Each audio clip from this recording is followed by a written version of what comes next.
turn me up. I like my money like I like my niggas. Scream, face card, never decline, know what I mean.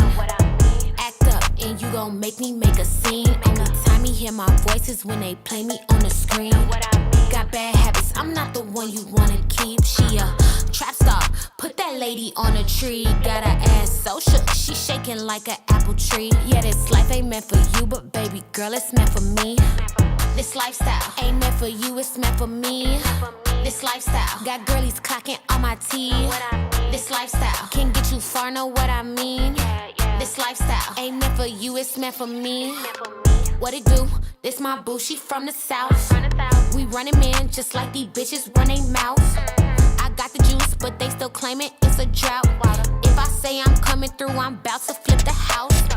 That boy crazy, say he tryna have my baby. Hold on, Slim Shady, just like Mariah, drive him crazy. Got him stressed, make him feel it in his chest. Ask him how it feel, just like a bullet with no vest. This lifestyle ain't meant for you, it's meant for me. This lifestyle got girlies clocking on my teeth. This lifestyle can get you far, know what I mean. This lifestyle ain't meant for you, it's meant for me.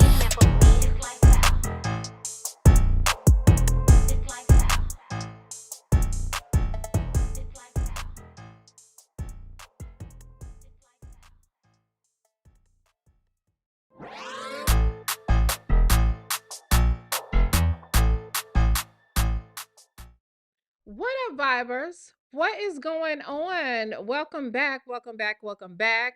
Let's go ahead and get into the mess. Relentlessly Me says, good morning. Good morning. What you been doing, baby? That 107 Pacific Standard Time is morning for you, Muffin. What you been doing? Huh? What you been doing, girl? If it's morning time, baby. If it's morning time for you, okay? What is going on? I'm Unique said, this my boo. She from the South. Absolutely. Absolutely. So listen.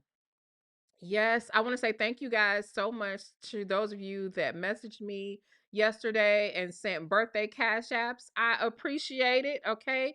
Thank you so much. My husband did an amazing job of keeping me occupied for my birthday to the point where I literally had to, I literally went to sleep before dark yesterday and did not wake up.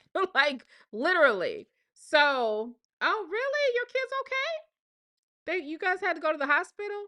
Oh no, I hope everything is okay, baby. I hope everything is okay. So yeah, so thank you guys for the happy mother. Look, this is my birthday for the rest of the weekend, possibly for the next 6 days, okay?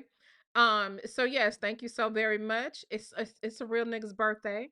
Yes, Andrea said happy 29th birthday and amen. Stomach bugs. Oh no, we don't want that. We don't want no stomach bugs. So, thank you guys. Do I need to give myself the birthday song? I think I need to give myself the birthday song. Thank you, Alma. Thank you, Luna. Thank you so very much. Thank you.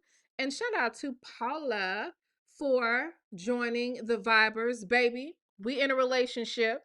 Go ahead and make it official and drop that blue gavel. Yes, Muffin. Yes.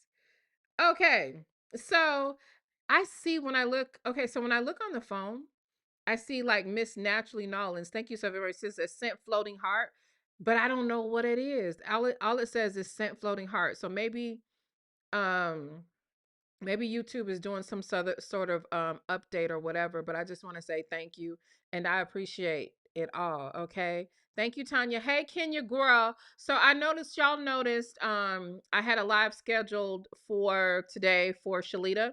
We're gonna have to do that later on. Um Shalita, y'all already know. Y'all already know. Like literally after I rescheduled, she was like, "Oh Lord, I just woke up. Call.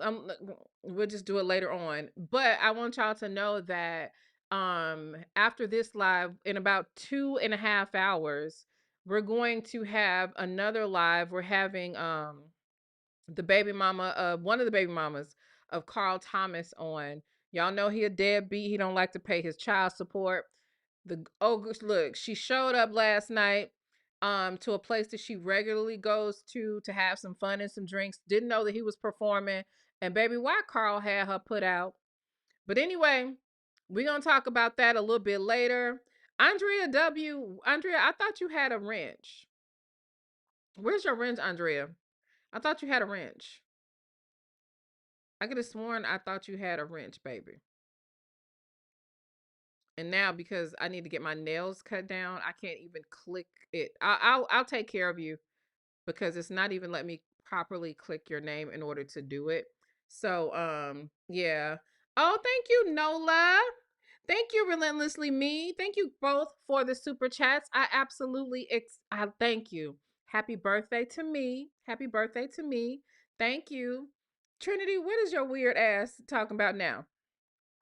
Trinity said she always coming, no matter if she first or the 2000th person to make it to the chat. Trinity comes in talk about first. Hey girl. What's up, New? Thank you guys for the jewels. I wish I could see it. She has a wrench on your end? Really? You know what it is? That situation where I told you it when you're sending the different type of gifts, it won't let me it doesn't look like you have a wrench. I think if she comments regularly, then it will let it let it come through. Shout out to I Am Unique. Thank you so very much for the super chat. I absolutely appreciate it. Yes, she says, screaming happy birthday and happy Mother's Day, Nyla. You deserve all the beautiful things coming your way. Thank you so much. What's going on, New Nation? I love me some New Nation. She my type of people. She my type of people. I love New Nation. Okay. Thank you, Omni. I appreciate it. She says, hey, Nyla, happy birthday. May God bless you with many more years of happiness and prosperity. Amen. Pop Out TV says, happy birthday, Lady Nyla. I appreciate it, Pop Out TV. So, what we're gonna do in this live, first of all, we need to connect. We need to, we are in a relationship, and so in order to be in a relationship, you have to communicate, right? We got to talk, okay? So we need to talk. The complaint department is open. I need to know, what y'all complaining about, what your problems are, if any. Okay. Oh, thank you so very much. Alma, I appreciate it. Thank you so much for the birthday cash app. As a matter of fact, I did respond to every single cash app that I got yesterday. I hope that and a few of you guys sent Zelle, and I look, I appreciate you guys. I do, because you really don't have to. You really don't have to. So I appreciate you letting me know that you rock with a girl. Okay, I appreciate that. Hold up, child. I didn't mean to do that. I was just trying to make it where I could hear the notifications. Okay, thank you, Alma. I definitely appreciate it. And let me see. I think I just might have just gotten another one too. Celia, I didn't even see that one. Celia, thank you so very much for the birthday cash app. Thank you. And yes, okay. So listen, I will drop the link for anybody who wants to come up, right? For certain parts, but what we're going to do primarily is we're gonna open up the complaint department. I'm gonna talk a little shit, y'all can talk a little shit, we'll listen to y'all stuff or whatever, but then I want to review a stream that I actually was invited on into a space that I would have never went to had I realized what kind of space it was. Drop a blue heart if you are familiar with the Manosphere. Okay, what's going on, Angel Girl? Okay, what's going on? If you're familiar with the Manosphere, drop a blue heart. So I went over there, and we're going to talk about this a little bit later. This is my Cash App. Well, this is one of them, but it doesn't matter which one, even if you have the old one or this one. My Cash App is on the screen. Thank you, Omni. But the Manosphere, okay. There's a lot of ways you can explain it. I'm gonna try to make it as plain as possible. It is a space of rejected males, men who do not like women that they cannot dominate, that they cannot control, and that they cannot disrespect. Um there's a lot more context to that, but basically, if you can think of, because we all went to high school with guys who were not favored. Some of them weren't very tall, some of them were ugly, some of them were dumb, some of them were lame, whatever you want to call them, right? So these men actually grow up and they find spaces to support each other in their delusion. And you know, they kind of like convene together and lick each other's wounds, and jerk each other off, and talk about who hurt them in high school. Typically, if they're unsuccessful, they blame their mothers. Just a whole bunch of mess, okay? A whole bunch of mess or whatever. There's a lot more to that. But what has happened over the last couple of years, my introduction into the platform, I ended up knee deep in mess with them, and then BWE, Black Women's Empowerment, and stuff like that. And so I thought that the gentleman who had the stream really wanted to sincerely know what was going on with BWE, okay? Black Women's Empowerment. So a lot of the men, especially black men, don't necessarily care for that group of women because this is not all of us, because some of the women are not necessarily empowerment. They're full of shit, they're fake, they're fraudulent, and all that kind of stuff. Dick thirsty hoes, okay? But and I said what I said, okay? But then there are women who sincerely want women to understand the psychology of men who are abusive, men who are neglective, men who do not take care of their children, men who abuse them, narcissistic, whatever you can think of, right? A lot of the times we know that marriage rates and stuff like that, single moms are being blamed for everything and all this kind of stuff. So in a very toxic way. And BWE was there to kind of support the women throughout all of that mess. We'll talk about that later, right? We will talk about that later. But right now, I want to open up the complaint department. So the complaint department is for all of us, though. It's for me to complain and talk shit, and it's for y'all to talk shit. Is Ren here?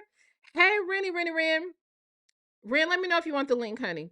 You might want to, where's my hearts? You might want to review this with me as well when we get to review stuff, right? Let's see. T to the fourth power said to say something stranger needs money, but I believe it is for her allegedly and people to use discernment to know that they're being played. Okay, so you're probably talking about Jada the boxer. Honey, Jada, I want to, yeah, I will complain about this. And let me drop the link for anybody that wants to come up and complain. But when the complaint department is going to be open for, let's say, 30, 45 minutes, and then I'm going to review what I was talking about. I want y'all to hear these men in real time defending pedophiles, okay? This is not nothing new. This is what they do. They love to defend pedophiles. They love to make excuses for men harming women, and I want y'all to hear this because a lot of women actually support these men, support these spaces, and I will even tell you that the traction that they get now is because these hoes support them. Uh-huh. But let's talk about Jada for a minute. Let's talk about Jada for a minute. So, Jada the boxer, if you were present for the stream, y'all already know what happened. She complained. Oh my goodness. Thank you guys. I promise as soon as I get done with this segment, I'm definitely going to acknowledge. Thank you guys so much. Kelly, Miss HLS, Larita, thank you so very much for the cash apps. I appreciate it so very much. Okay. So Jada, Ren, you're gonna want to hear this one. Jada is a person that was friends with Clarissa Shields for a very short time, and she hit the scenes complaining, not complaining, basically exposing stuff about Clarissa that a lot of people didn't know. And one of the things that she was saying was that, Clarissa was pregnant while boxing by a trainer, and she said the trainer abused her and all this kind of stuff, right? A lot of tea that she was spilling, alleged tea. But a lot of us started to look at her a little bit different as the story started to unfold. and realize that this girl has some issues, right? So every other day she is collecting money for someone in need. You cash app her, never the people, right? You never cash app or send a Zelle to people who actually she's supposed to be helping. You always need to send her a cash app, send her a Zelle. And a couple of weeks ago, she goes live and she says, she said her baby died. Right. Hey, Dr. Owens, how are you, Muffin? Her baby died. And then couple of days later, she said that Jesus performed a miracle and her baby rose from the dead. And so I did a stream talking about that, and I just showed some of the inconsistencies and some of what I believe is a spiritual psychosis, um, maybe a little bit of narcissism, and a little bit of exploitation that she is doing of people's feelings, right? And this heifer, she says, you know how I feel about these Kelly Price friend of mine's assholes.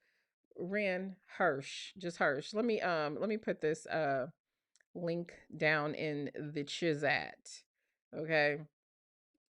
So, and I'm going to take people one at a time so that it does not get so that it doesn't get, convoluted.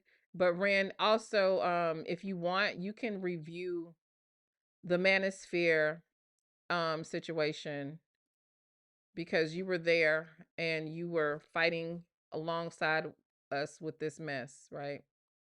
Let me go ahead and pin this.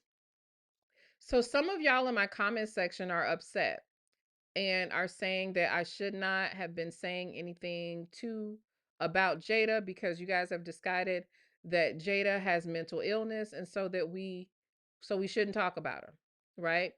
And here's my problem with that. A lot of you also believe that Clarissa has mental illness, but you got no problem with talking about her. So I'm just trying to figure out, why do you have an issue with old girl being called out? And then some people, um the Clarissa Shields thing, I don't have personal feelings about Clarissa. So I don't need to lie on Clarissa. Okay, I will never lie on her, right? Clarissa does so much shit. It's like, why do you need to lie on her? You don't need to sensationalize anything about that woman because she's like, she does enough, right? So some people are upset saying, "Oh, this is bullying. We should not say anything about her because of XYZ and all this kind of stuff." And my thing is like this: if this was a male pastor using God and Jesus to fleece a flock or to lie to people in order to get money, you would have no problem with him being called out. And part of the reason why things are, kind of the way that they are is because people don't want to be honest. And just because you don't like Clarissa does not mean that you can't see the fake and the fraud in this girl. Okay?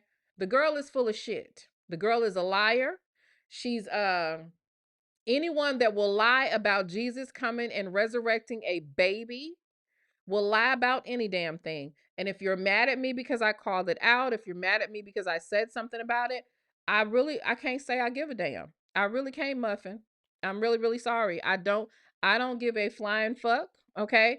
I want Jada to be okay. I want someone to, and I'm going to have on the young lady that was in the video that was giving more context to her behavior. She's going to be coming on within the next couple of days. But it's like this: I recognize that something is wrong, just like I recognize something is wrong with Clarissa. But she knows she's lying. She also knows that using God will get her a pass, right? But it don't get me a pass it don't get her a pass with me. And I'm nobody, right? I'm not saying I'm somebody that needs to give her a pass or whatever. But look, I'm not thinking about that child and her foolishness, okay? If she was my child, if she was my daughter, if she was a friend of, I would check her. I would say something. So I'm not checking her. I'm just talking about her. And the reason why I was talking about her is because she's literally inserted herself into the content. She is the one that has inserted and put herself into the content. So it's like, whatever. Okay. T to the fourth power said exactly today. She said they are moving as well as her baby and they need money for a rental of a truck. First of all, let's talk about this. She claims she's married, right? She claims she's married and she's a Christian woman, Christian wife, submissive, values, and all this stuff. Why your husband got you on the internet begging? Your husband need to get you off the internet begging for your moving and living expenses and for funeral arrangements for your child, okay? And I'm not saying that a couple cannot go through something and be struggling and need some financial help. Shit can happen to anybody. But I'm talking if you are in order, like you say you should be order, you sit your ass down.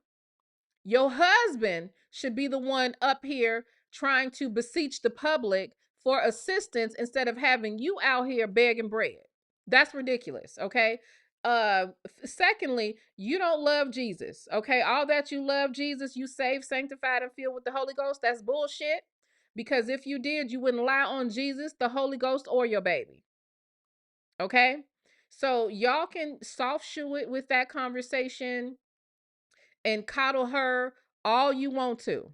Okay, because I'm not. I see right through her. I see right through her. And those of you that look, y'all know how I feel about Clarissa. Okay? Ain't you don't make no mistakes about it. She ain't no different. She ain't no different. In fact, like I wonder if Clarissa would even go so low as to lie and say that a baby died and then was resurrected from the dead. Okay, that's a different type of evil. And that's exactly why the church is losing a lot of credibility. That's why people have that's why you cannot get young people to go to church no more. That's why people go off and do all whatever they do. It's because of shit like this. And it's so easy to do. Okay? So she can pull that bullshit with y'all, but she can't pull it with me, but I still love you. I don't give a damn if you're mad at me. I still love you. Amen. Um She says, they is all demons out here running around using the Lord's name in vain. I totally agree. Thank you. And the thing is, I'm not, necessarily trying to get agreements, but like, let's just keep it a buck. Like, that's wrong on multiple levels. Multiple levels, that's wrong. Like, it's fake as hell. It's fake and it's exploitation at its highest. Like I literally got upset when I found out that her baby died. And a lot of us have angel babies. A lot of us some women have fertility issues and all this kind of stuff, and you got this fool over here talking about this child resurrected. If you mad at me about that, baby, you going to stay mad. Okay? Ren said, "What is this lady's name? I need to look her in the Lazarus baby. Her name is Jada the Boxer, baby. And like I said, let her tell it. This baby died and rose on the fourth day. The baby rose on the fourth day. That's what she said. Okay. And this is what I want people to understand. Flora, I'm glad that you said this. She's playing mentally ill for cash. Because if I play like I ain't got no damn sense, you gotta treat me like I ain't got no damn sense, and you can't hold me accountable. She know exactly what she doing. She knows exactly what she's doing. I am not fooled. I'm not impressed. I have been lied to by better liars than that. Okay. I already dealt with a lying Christian on here that claims she's starving her flesh right now. Y'all know her, Black Woman's Fear. Biggest lyingest woman I ever seen in my life. So yeah, I don't have it for you. Yes, she says the baby died and rose in 4 days, baby. John 11. Mm-hmm. Hey, Elisha. How are you doing, Muffin? Mm-hmm. That's what she said. So I don't know why people mad about that. And another thing, let me tell you, let me and let this hit wherever it needs to hit. Okay. I don't really care about little struggle streaming hoes tagging me because they need attention. I promise you, I don't really care. But here's what I want you to understand. It did not. Why is Taz in here snoring? Let me find something to throw at him. Why he even come in here if he gonna fall asleep? Now, if I throw something at him, which I do often. Y'all don't be seeing me sometimes. I'm throwing something, throw something at him. I gotta throw something else. Okay. So, so anyway, you gotta throw stuff at him sometime. But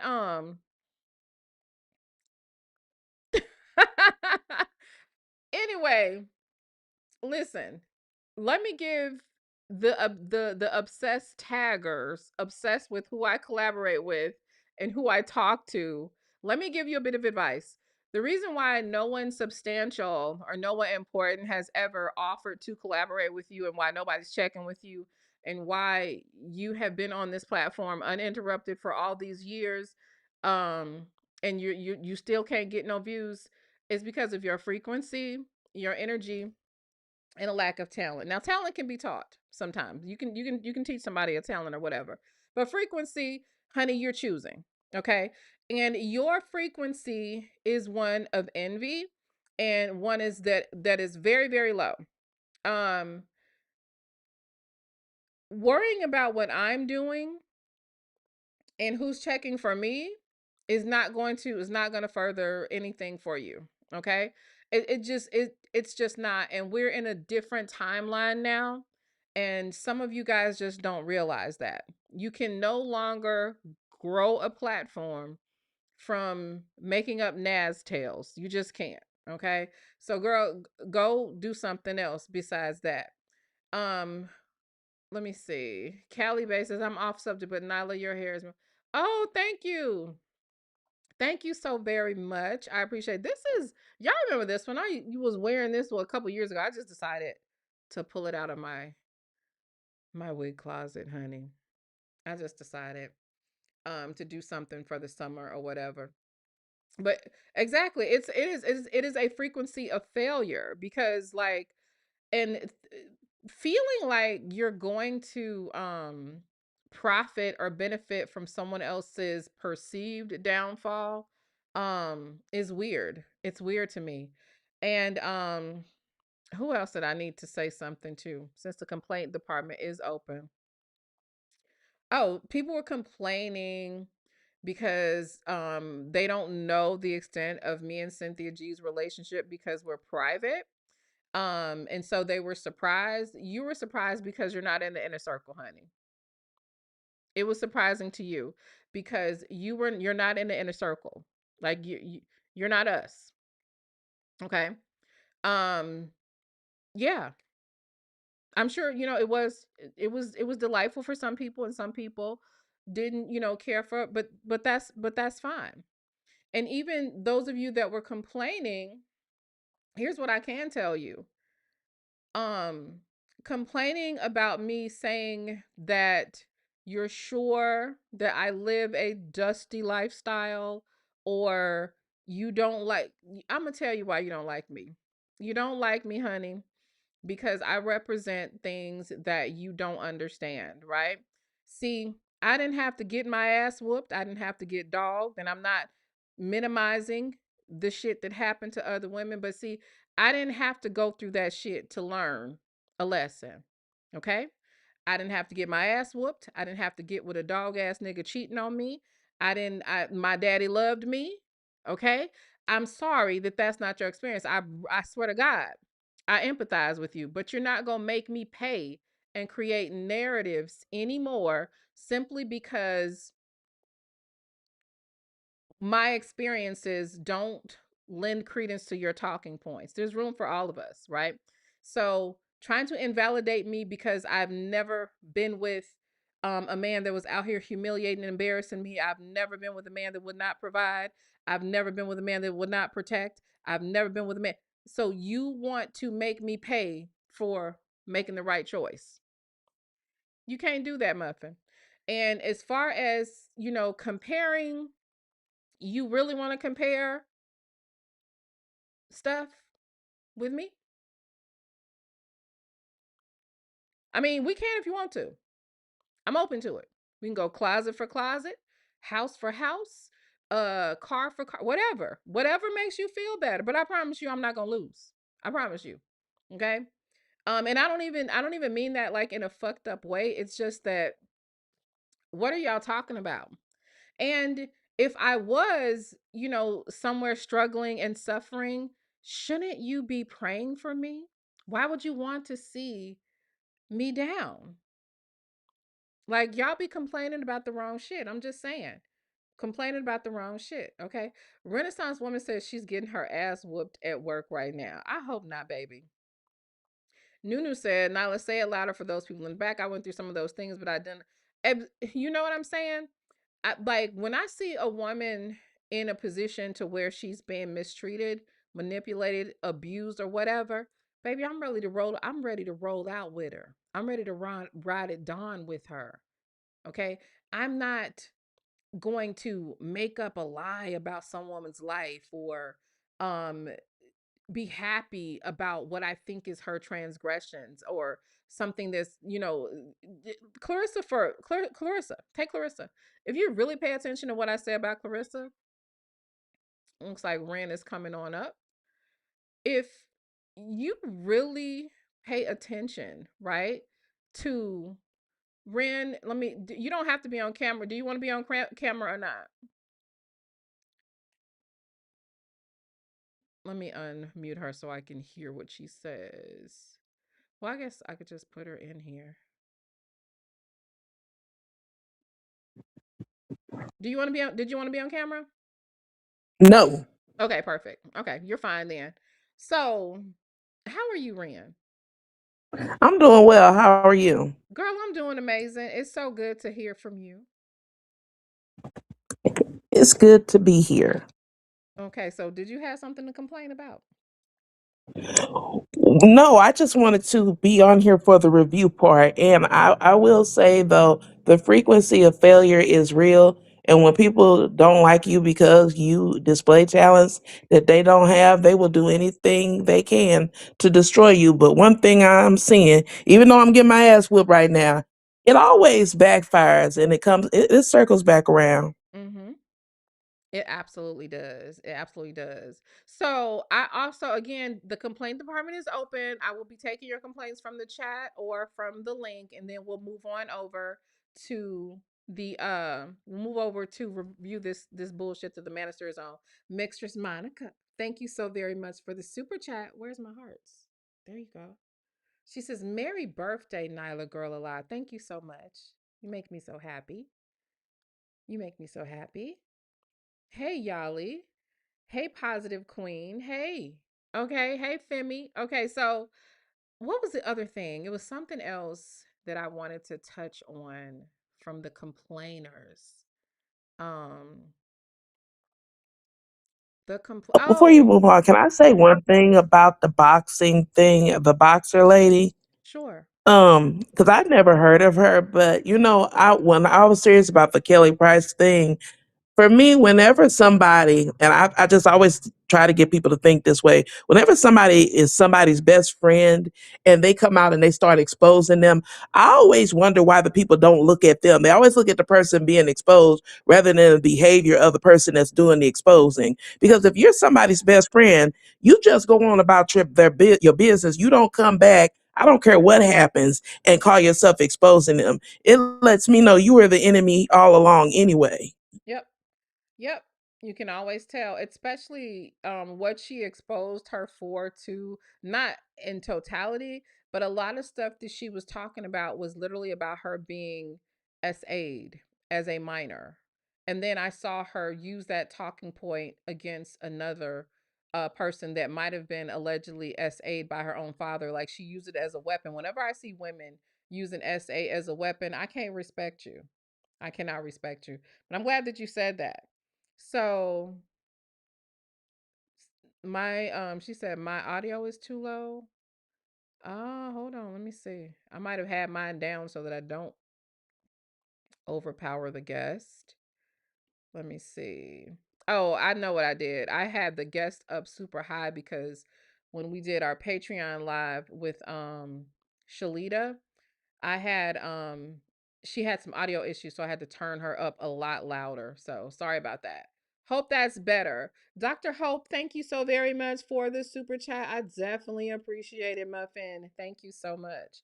So, yeah, friends don't expose friends. Like if you think about it, if y'all have been around, there were so many people that I could have exposed in real time. I forgot the stuff I knew about them. I forgot. And it's like the only thing that can make me like quote unquote you have to be doing some straight up bullshit where I have to literally defend myself. The only time I have ever showed messages or personal things was because of that. Like you literally were coming from my integrity, and because you know I'm not the type of person that would show messages and shit like that, you took it for granted. So now put it like this: if you ever sent me something, honey, I ain't I still have it. I don't delete shit now because I got to keep my receipts. Who is that? Definitely. I learned that the hard way too. Mm-hmm. You have been in the beef sector fighting against them. You have not been in the beef sector fighting against the Manosphere because the Manosphere is not in the beef sector, QI. That's not true, Muffin. And that's another problem. People are going around misrepresenting what the Manosphere is and who everybody is. That it's just a bunch of narratives now. Girl, you are not fighting the Manosphere. The Manosphere ain't nowhere near you, Muffin. The Manosphere ain't bothering you. And these little pop-up channels, these little Negroes, those are not the Manosphere. Like, y'all have no idea who the Manosphere is. Like, please. You don't, baby. The Manosphere ain't nowhere near you. Okay. But you know who the Manosphere is because now you were in the audience when the actual Manosphere was around. But most of them is gone underground, Muffin. They gone. So what else is going on? Something else is going on. Oh, all these people getting demonetized. Ren, have you seen that? So a lot of people are getting, a lot of the channels are getting demonetized. A lot of channels have been demonetized, right? And they're getting demonetized for pretty much the same reasons. Now, some of them I kind of understand why they were demonetized, but a lot of people that I think were undeserving got it, but it's literally the AI shit, right? So as much as the people that I know, like Villanor and stuff like that, who got demonetized, who I do not appreciate that, right? Um, we a lot of people they been getting terminated too. Now y'all know I had too many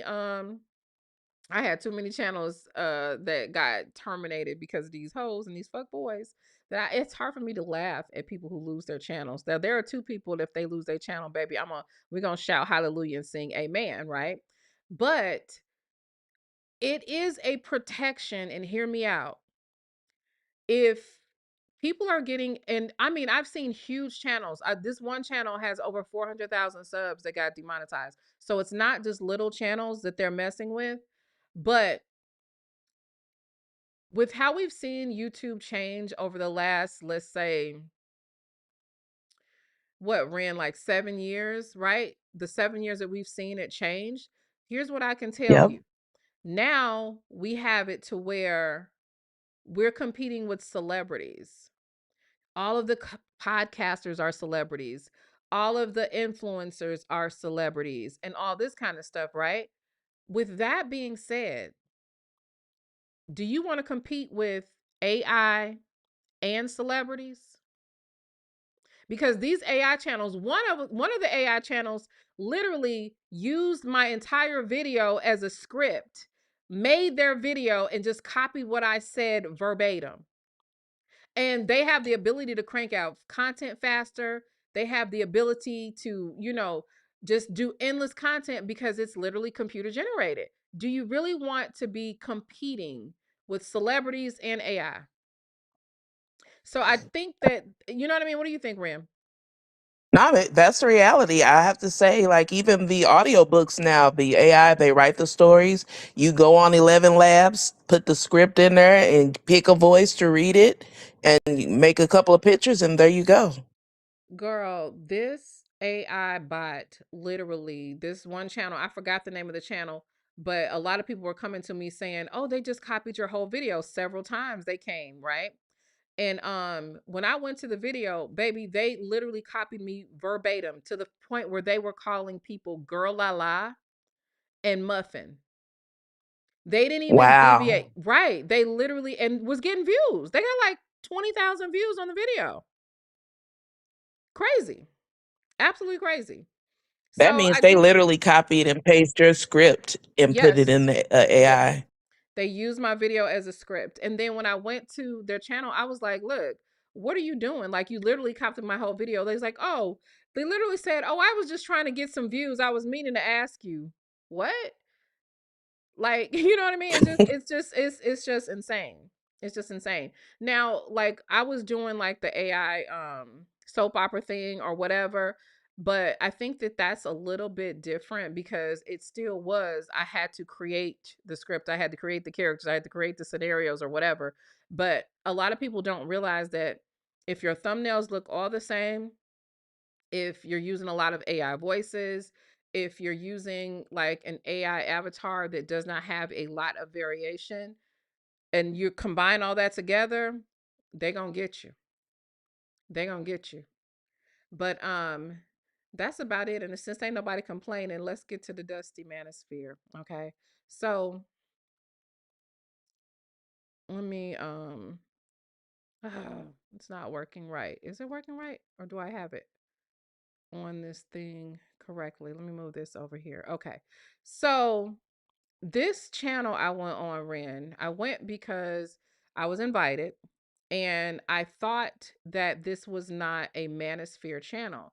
But what I find is that the Manosphere channels have kind of basically rebranded. They use a lot of like church or Bible in order to like basically rebrand themselves, for lack of better words. And that's what was happening here. As you see, you know, Fantasia is up there. So we already know that there's Manosphere representation there. And allegedly, I was supposed to be discussing or giving some history of what Black women's empowerment was, right? I thought that's what we were doing. But that wasn't it. Okay. That wasn't it. So I'm going to take you through these clips because the channel holder absolutely made some clips that I thought was edited in a way that was really crafty and creative. And I'm going to let y'all listen to what happened. And we're going to react to it. So Ren, if there's points where you want me to stop, just let me know.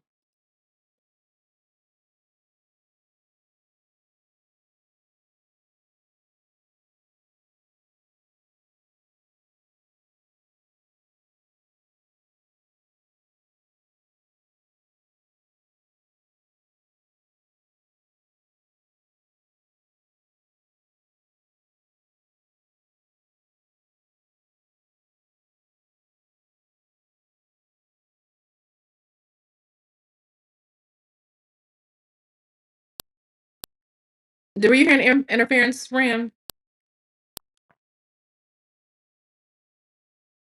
Oh, can y'all hear Ren? We're frozen. Hold on a second. Let me see something. Let me do this.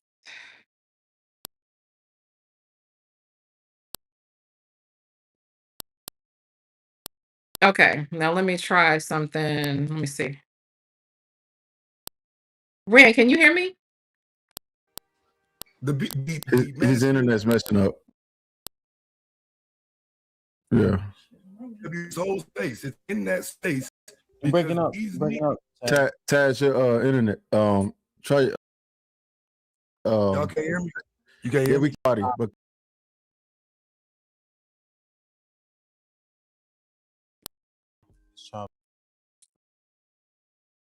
Okay, so hold on. Let me do something else then. Come back in if you can't hear me. It's cool. We can hear you just chopping. Okay, hold on, It's y'all. breaking up. Let me, Yeah, you dropping yeah, I up don't like know you why. got Let me a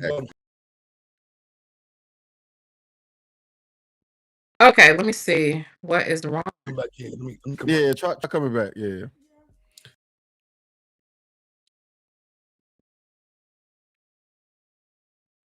You got to think about it, right? If is there what I was saying? Huh. Okay, give me 1 second, y'all. Let me get this off of here for a second. And I think I lost Ren. Let me see. Can y'all hear me?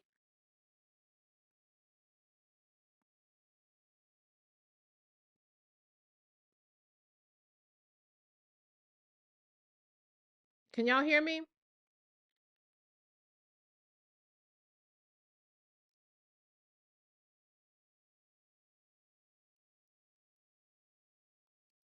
Let me know if you guys can hear me. So this is what I'm going to do. I'm going to, let me see. Every time they update Ecamm, this is what happens. Every time. Hang on. Okay, so that's fine. Storage is fine. Let me see something.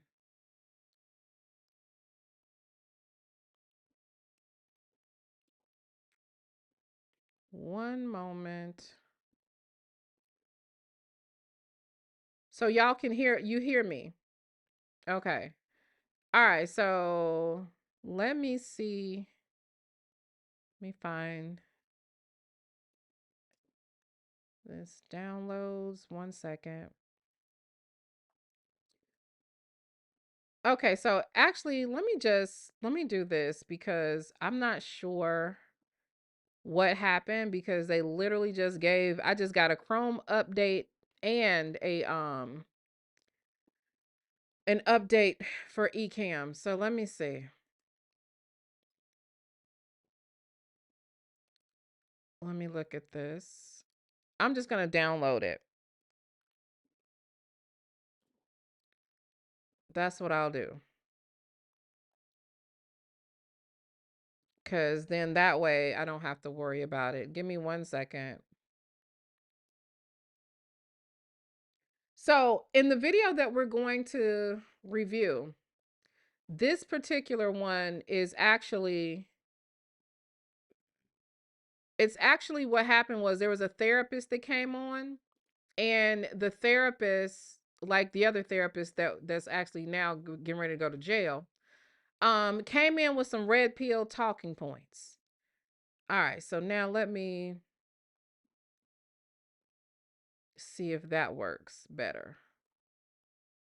Okay. All right, let me see if this is going to be better.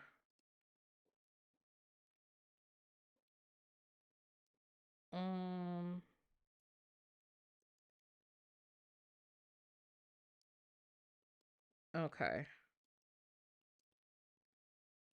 Okay, so Beans ended with this while we figured it out. His last statement was, Can y'all "It's hear in it? a bad place." Right now, hell yeah. We Do you need more think- people like me running it. Damn. So Yeah, I put it in that bad place though.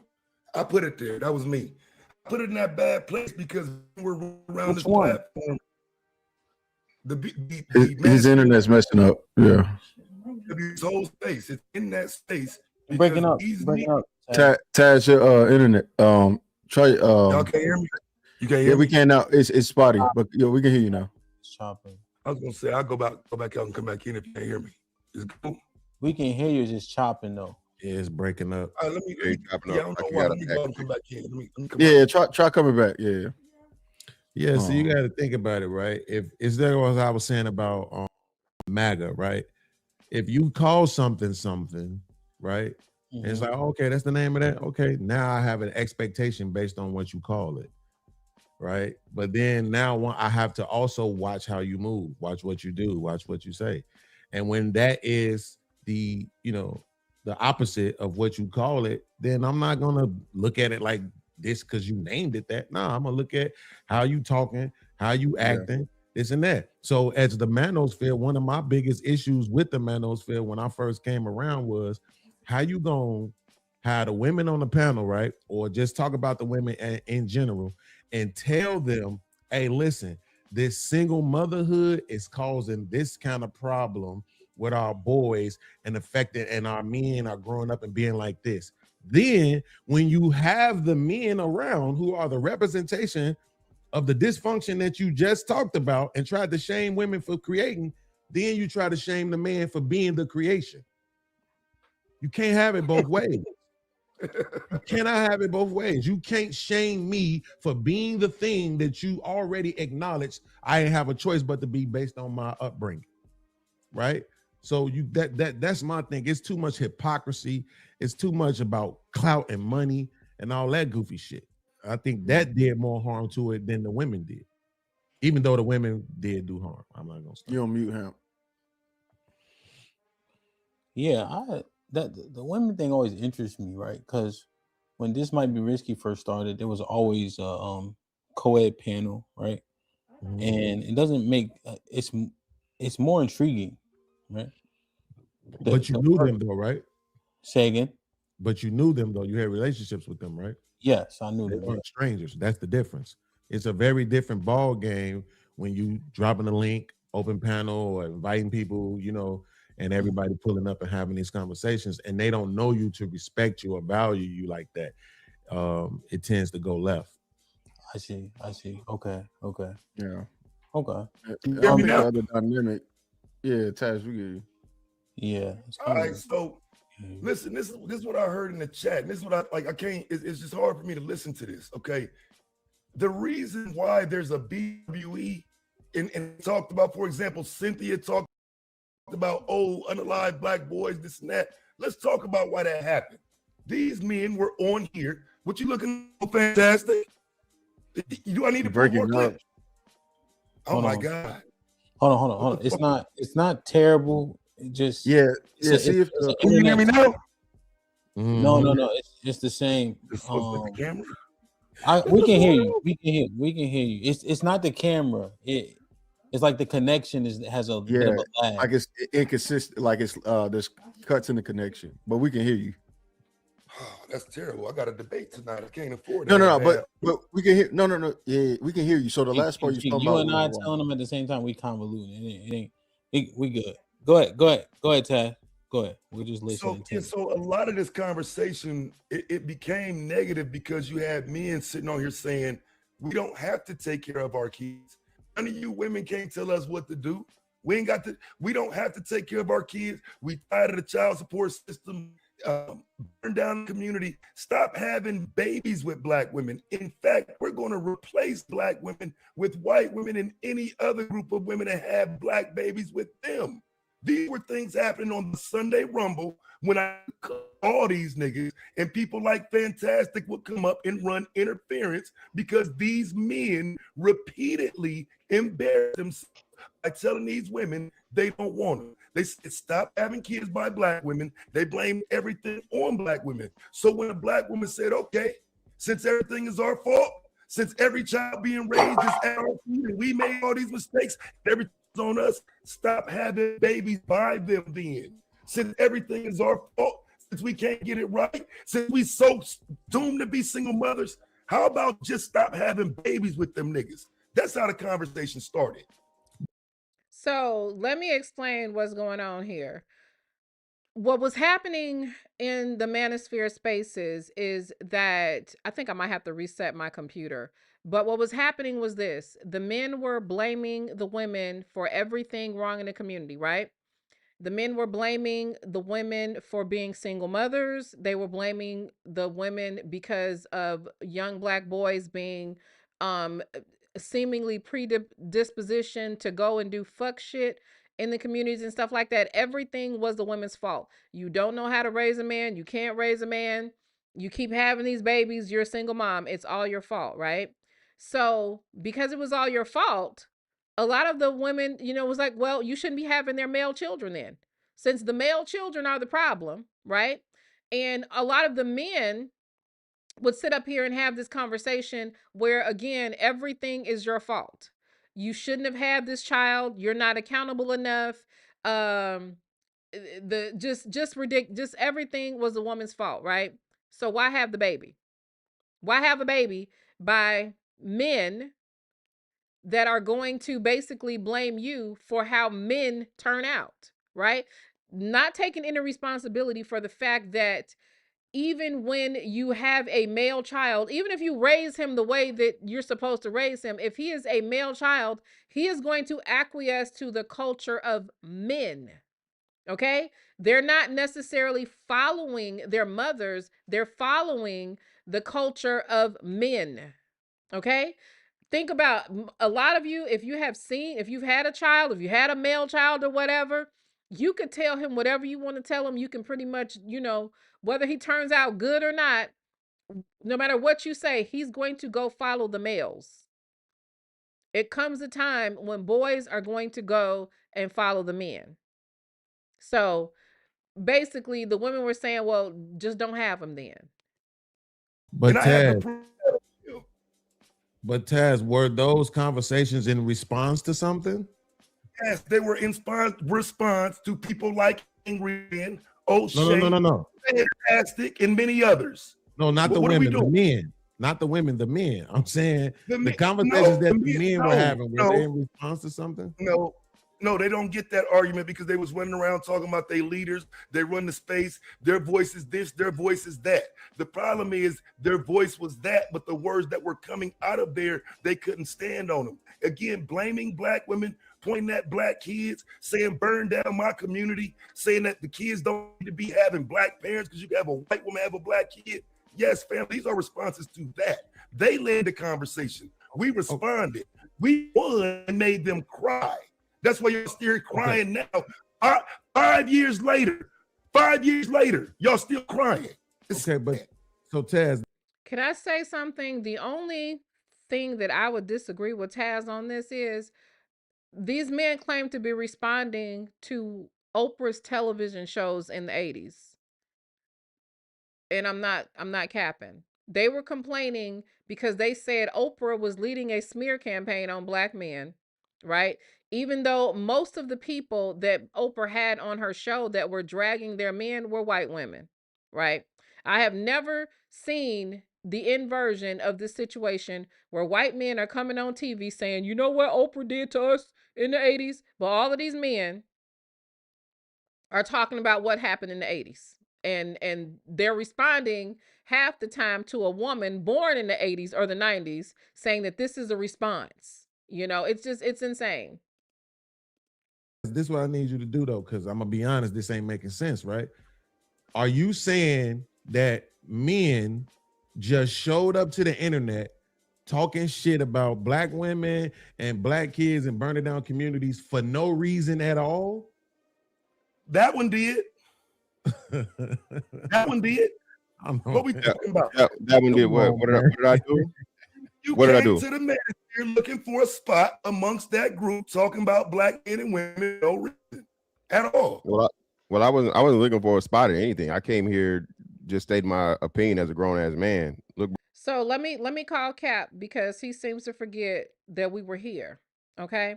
If we're going to be honest, if you were there back in the day, what you will remember is Fantastic coming to the Rumble where everybody else was saying, I am trying to get, at least a starter jacket, a Letterman jacket or something to that effect. He wanted in.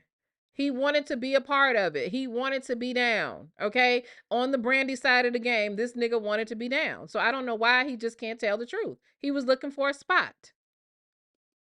Bro, you can't hit me with none of this shit, and you know this, okay? I was fucking established, bro. No, you were not established. You were not established. Fantastic. That is the biggest fucking lie you've told to date, at least on this stream. When we were there, okay, you started coming around. You were nobody. We were all here.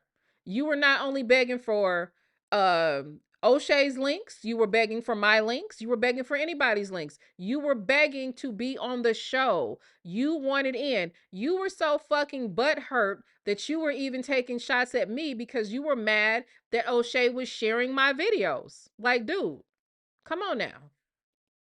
Somebody, he was To established. remind you, do you remember Jason Pope? You remember Jason Pope?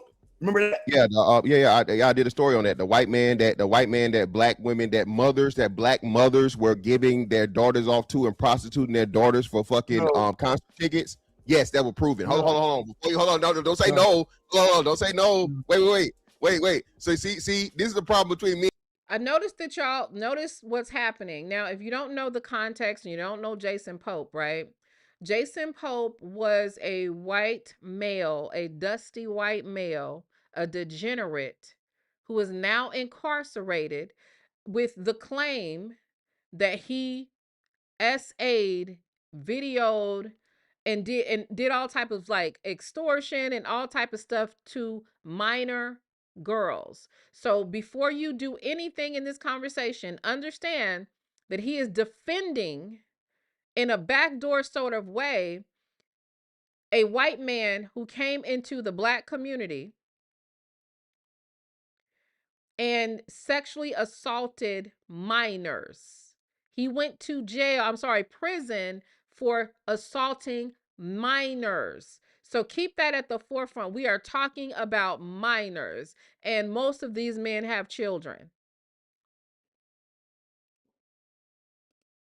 Me and you, I state the facts. The Jason Pope situation, to where this man allegedly, but it hasn't been confirmed to have AIDS or HIV, right? That was running all through, I think it was North Carolina, South Carolina. That was a fucking club promoter, and black women were having sex with this man. Black women. Nobody is getting convicted for having sex with adult women. Keep that in mind. Okay, for motherfucking access to fucking ghetto ass club concerts. And it's been confirmed by one of the actual underage victims that the mother gave her to that white man for fucking concert tickets. Was that ever confirmed? I don't believe that was ever confirmed. But even if it was, the child was a victim. The outside girl says, where were the girl's fathers? Funny that you should ask. Funny that you should ask, because let these niggas tell it that does not matter. The father, whatever, the absentee father doesn't matter in this equation. See, that's what the Black Manosphere did. We gave the full context. He had 700 underage victims. And hold on, and so what does that say? So hold on. So what did you say about the underage victims? Do I need to pull the video? Make sure you clear. What did you say? What did I say? I don't know. What did I say? Yeah, what did I say? You said boys can't do that to young ladies. You said that's not the R word. Do I need to pull it? Do I need to pull it? What?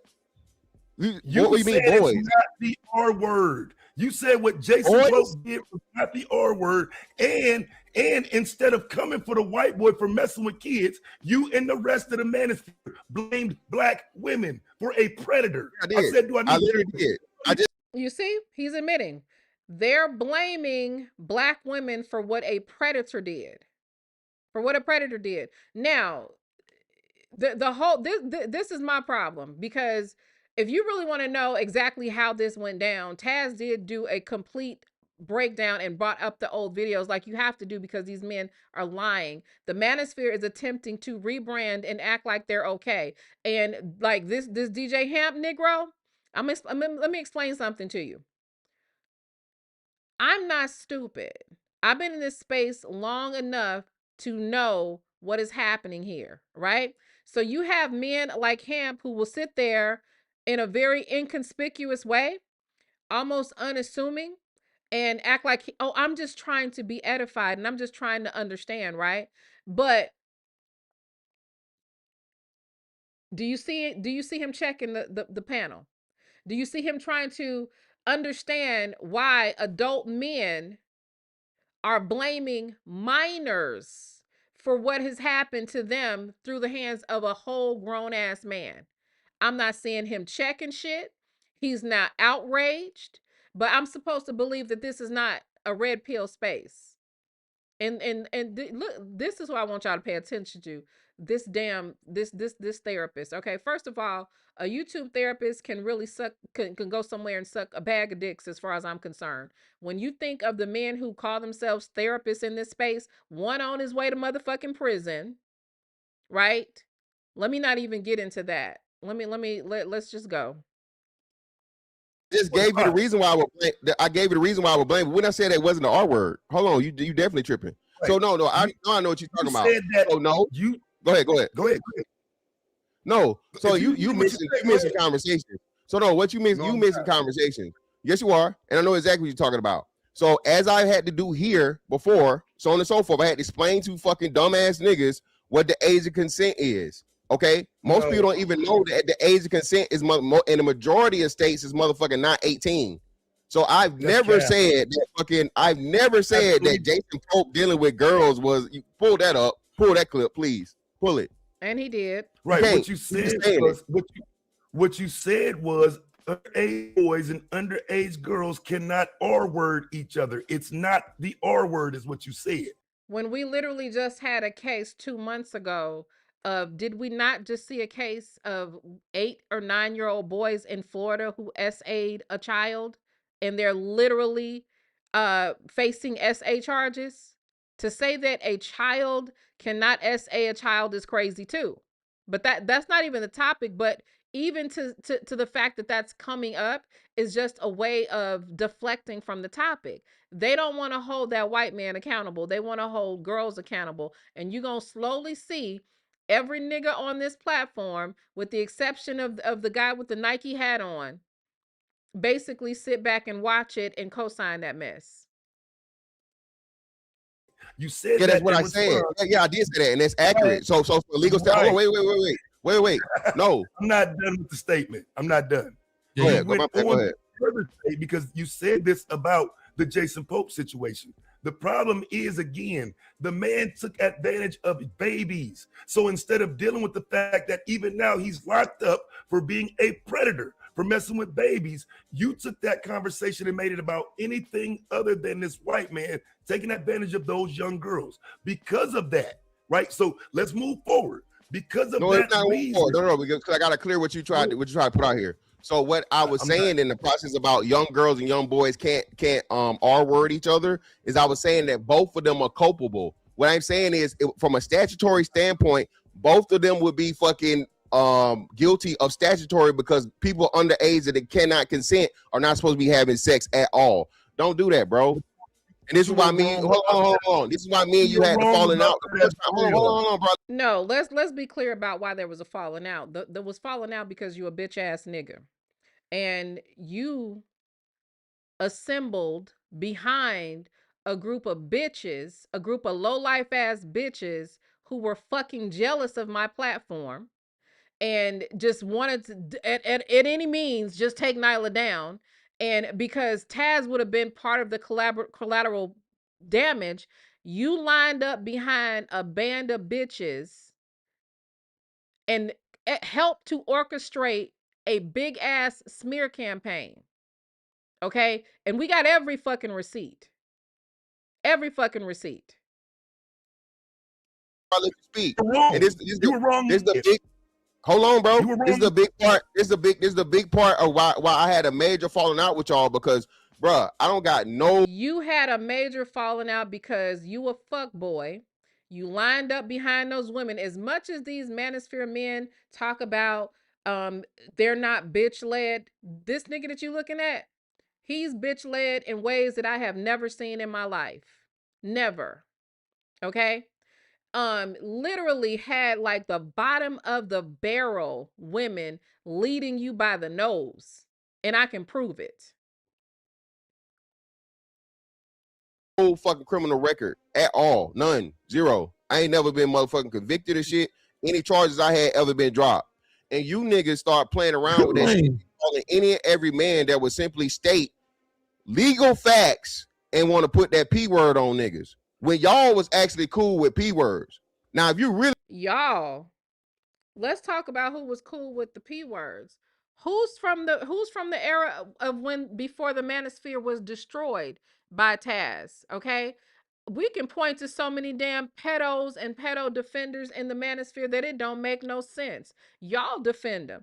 In fact, the pedophiles in the manosphere space actually felt very empowered because of y'all and because of the conversation. And I'm gonna let it rock because y'all are gonna see, because we're gonna get to the point in these conversations, if unless he did some crafty editing, and if he did, we'll go to the original video.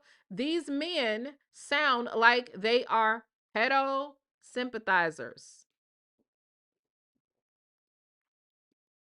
Really want to go there, all right, you know this is gonna get real ugly. You know it's gonna get extremely ugly. I dare you. I dare you. So No, please. I'm gonna pop my car. I dare you. I dare you tonight. I dare you. I dare you. Because now, if I'm gonna tell you, I'm trying to understand what happened, what these BW in the Black Manosphere, right? If it's just about y'all two, then we could just continue the conversation. No, I left it alone. I ain't spending enough. So DJ Hemp, I got about 15 minutes. Hold on one second. I don't know if y'all ever been here before, right? But there's a certain way I like to conduct things. One thing, we say good morning to each other first and foremost. Good morning. How you doing, brother? How you doing? I'm trying to get understanding about, you know what I mean, the history of these things. And what Taz was bringing up initially was what I was asking. You know what I'm saying? Like, what were the egregious things that were being said and et cetera, right? Because, Taz, to that point, the biggest thing. Hey, so Ren, you just got up here. Did you have something to say, Ren?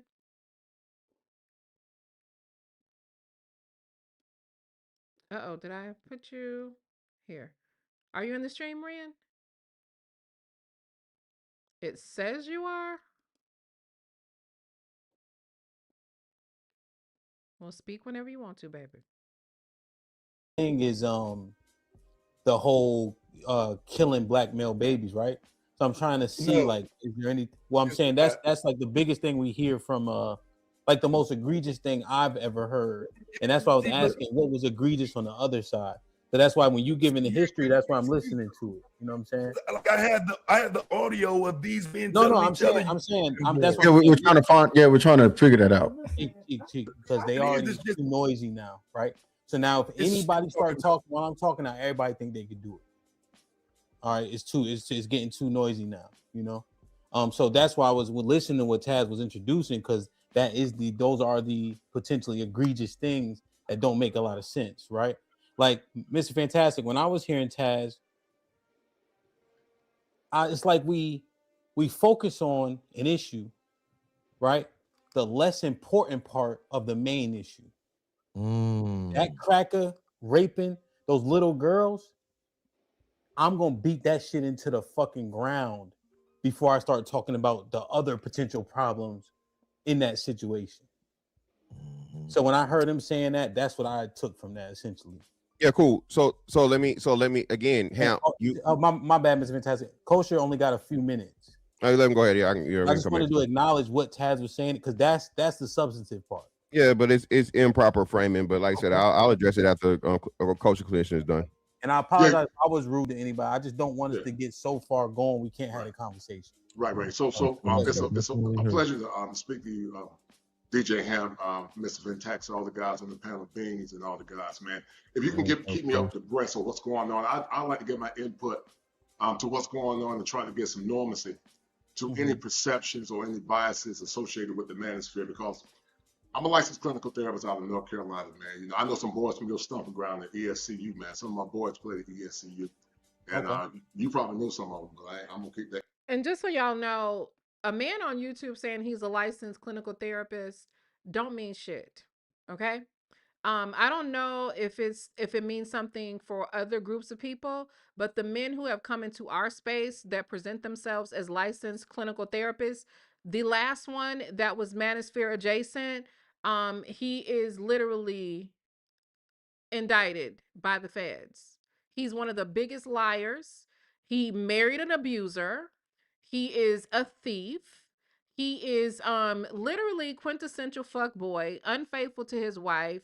Very literally a bottom of the barrel excuse for a man. So a degree or whatever does not necessarily make someone exempt. The incognito. No doubt. But yeah, some of my boys, Northeast North Carolina, man, we played at ESCU, some of them. But anyway, give me the essence of what's going on, man, Yeah, because there's a lot of, yeah, go ahead. I'll be quick because I know you got a little bit of time. So essentially, I was assessing this trope, like talk long enough until you become the villain, right? Yes, sir. And I assessed the Crips, right? The inception, at least what they show us on the internet, to what it is today. Right. Adrian Broner, right? How he was talking, you know, how you know he talked his shit, right? Now nobody cares about his downfall, right? Right. Because he's a villain. And then I'm looking at BW. Acronym is positive, right? The Black Manosphere, from what they told me in the inception, is supposed to be positive, black men building themselves up. Yes, sir. And now seemingly all of this stuff, I'll use a strong word, is like demonized now. Yes, sir. Right. Now it's all back and forth, tit for tat. You know what I'm saying? And it's like these things should be uplifting, but now it's like the bottom of the barrel shit now. Right. So the false premise is that the Manosphere is this one big conglomerate, and that's not true. Manospheres are from different backgrounds, different worldviews. One of the premises of my channel is that whereas men, we don't agree on all things or ideologies, but we come together as allies of a common cause, only to dissipate when the crisis is over. Black men did create the crisis in America. White liberalism, black women drinking the Kool-Aid created the crisis. Let's talk about it. I'm glad that he started right there. So the crisis in the community was started by white liberals and black women drinking Kool-Aid. And I want you need to understand that these men that claim Manosphere, that are Manosphere adjacent, and I will even say these Israelite camp Negroes, not putting everybody in the box, but I'm just saying these men just got a problem with women. And what I've noticed, and I'm going to say this, and a lot of I know the men are going to say something to the effect of, taking, insulting someone's looks or something like that, you already lost the argument.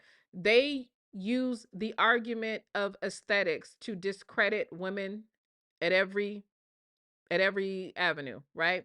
So it needs to be said that typically when you have men that will compare a crisis in the black community and lay it at the feet of black women and white liberals and leave out these super predator ass niggas that are killing each other up every 5 minutes and killing black women up every 5.5 hours, when you leave them out of the equation, typically they're going to look like his ass. They're going to look like Uncle Fester. They're going to be weird. They're going to be socially awkward. They're going to be, the kind of man that has been rejected his entire life. Okay? It's going to be this type of dude every time. Every single time. And now, because of the state of the world that we're in, everybody tend to assume and associate false narratives associated with, loose black men that were invisible to those same women in the past. See what I mean? I didn't even remember him saying this. The men that were invisible in the past, we would like for niggas like you to remain invisible. Okay? The only reason why we see you is because of YouTube, right? Nobody ever wanted men like you to be visible. We prefer not to look or listen to men like you. And for some of them, they would sit up there and make it seem like, oh, because they believe that they're a better kind of man, a better class of men, or they're doing something spectacular, and what black women just don't like to relate to decent men. No, you're not it. You're not it. The fact that he's named himself the kosher clinician, he's a fucking cornball and an idiot. An idiot. I'm trying to let you in, Ren. Okay, I just let you into the guest room, in the green room, and now I just added you. Can you hear? Can you hear? It says you muted yourself, Ren. But I added you to the stream, and I'm trying to see if oh, wait a minute. Is it, you got to unmute though. Okay, so I guess you're up here. And so now the premise is you got, I don't know if you heard about this homosexual guy denigrating black men and saying black men are the part of the problem. And really that's a cognitive distortion in the clinical because That's a cognitive distortion in the clinical. You and I think he's talking about Funky Dineva saying that straight black men are a cancer. Funky Dineva need to go sit his funky ass down. But he look, if there's a cancer, it's both of y'all. Okay, it's the man with the mindset that you have. And one thing that I need to say too is that this is a weak ass man, because he literally led with the problem in the community is white liberalism and women. So if you're some strong alpha male and you're educated and you're smart and you're this and you're that, why is the white liberal community or women allowed to ruin your community? Why can't your bitch ass do something about it besides complain on social media? That's what I would like to know, why y'all are such weak bitches that the only thing you can do is come to social media to complain about it.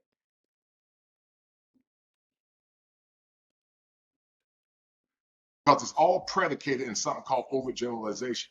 You take a small sample size of black men that are complicit in the problems in the black community, and you falsely equivocate all black men with those issues.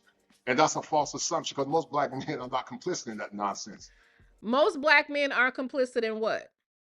Okay, when we look at climate, and look, I don't really care to have to do or say the not all thing. So if you are literally triggered by the actual statistics, I suggest you go knock on the doors of the men who are creating the crimes. But when we look at crime in our communities, who commits the crimes? And again, I'm not excluding women from criminality. However, there's a big disparity, right? So to say that most men, most black men do not fall under that umbrella, the problems in the community are criminality, poverty, lack of education, lack of marriage. And I can tell you this, out of all those things, most of that is on the hands of men. Men control marriage. Men are the biggest purveyors of crime in our community. Men are the biggest breeders in our community, because I mean, come on now. Who's getting the women pregnant? You're like, come on now. Black men didn't create the manosphere. Liberal dogmas created the manosphere, and black men began to come together trying to find answers and solutions. Now look at it on the bell curve. On the average, most black men are centrists, meaning they're right in the center. They're average. It's decent black dude, sure. But then you got those that excel. But you know, you got Manosphere 1, Manosphere 2, Manosphere 3, Manosphere 4. And I'll tell you this weird ass man was not even around. So it wasn't Manosphere 2, Manosphere 3, Manosphere 4. O'Shea did actually dice it up and made a hierarchy, right? Based on the old guard, which would have been Sergeant Willie Pete and them, and what's the other guy? David Carroll. And then the next phase would have been Tommy Sotomayor. Then it would have been the Manosphere space that we came into, which would have been the O'Sheas, the Obsidians, the Angry Mans and whatnot, or whatever. And then you have what O'Shea called Stream Team, and he called them Stream Team because they did not have content, context, or talent. And that would be the trope that came with Mr. Fantastic and all the rest of them. That's how that shit went. Now, I don't know where this weird ass man came from or why he's even talking or speaking. And I want to know why any decent, regular guy, black man that has any issues, would even want him as a representation of them. He's weird. He's weird. Okay? He's weird. But we're like denominations. We're like, it's no different than the Crips and the Bloods that we were talking about a minute ago. The Crips and the Bloods are black, but they're not from the same conscious tribe. So people always make these false assumptions just because your skin color is black, then your consciousness is of one thing. I don't associate with some of these dusty Negroes. Now, if I call these men Dusties, oh, Nyla hates black men and she's disrespecting black men. But what did he just say?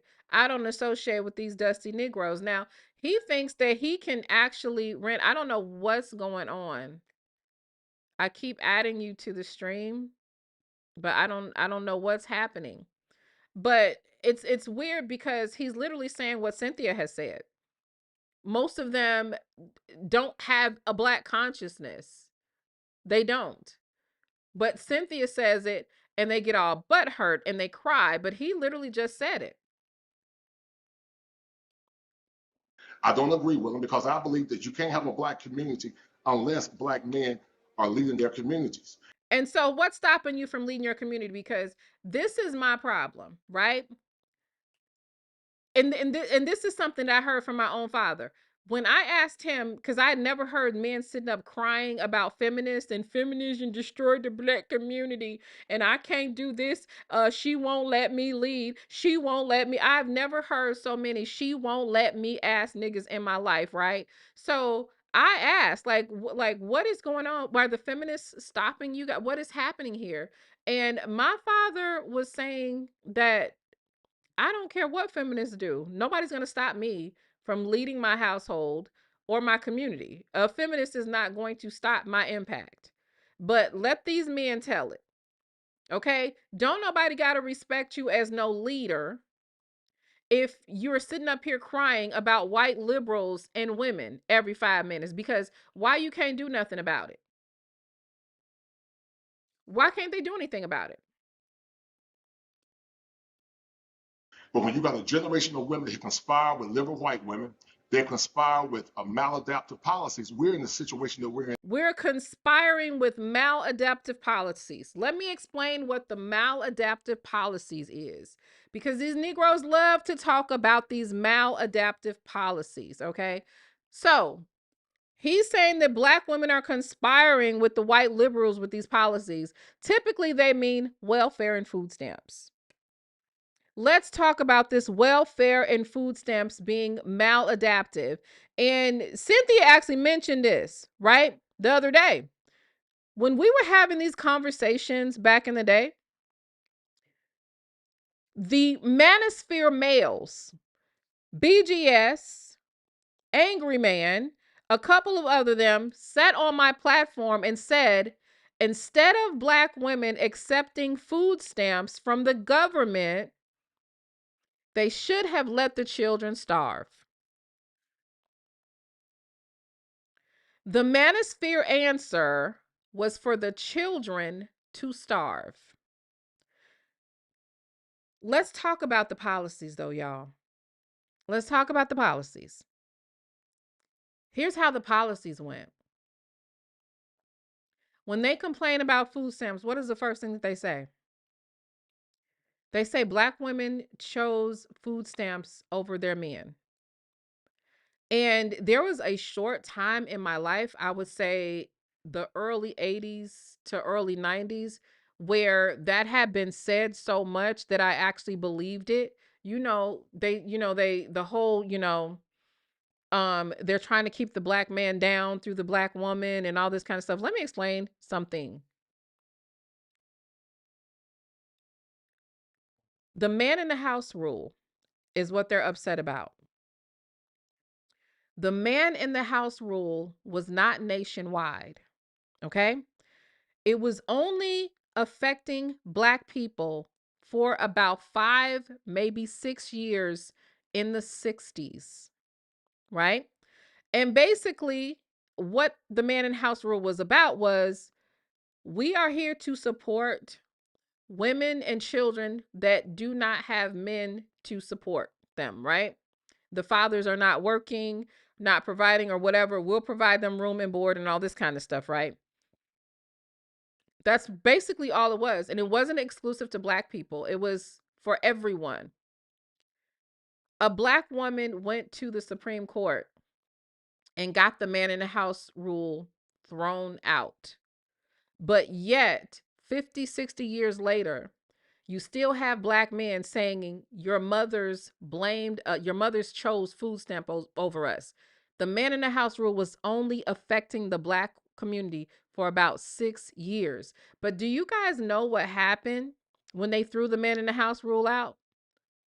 Do you know what happened? And I'm not saying something that I cannot prove.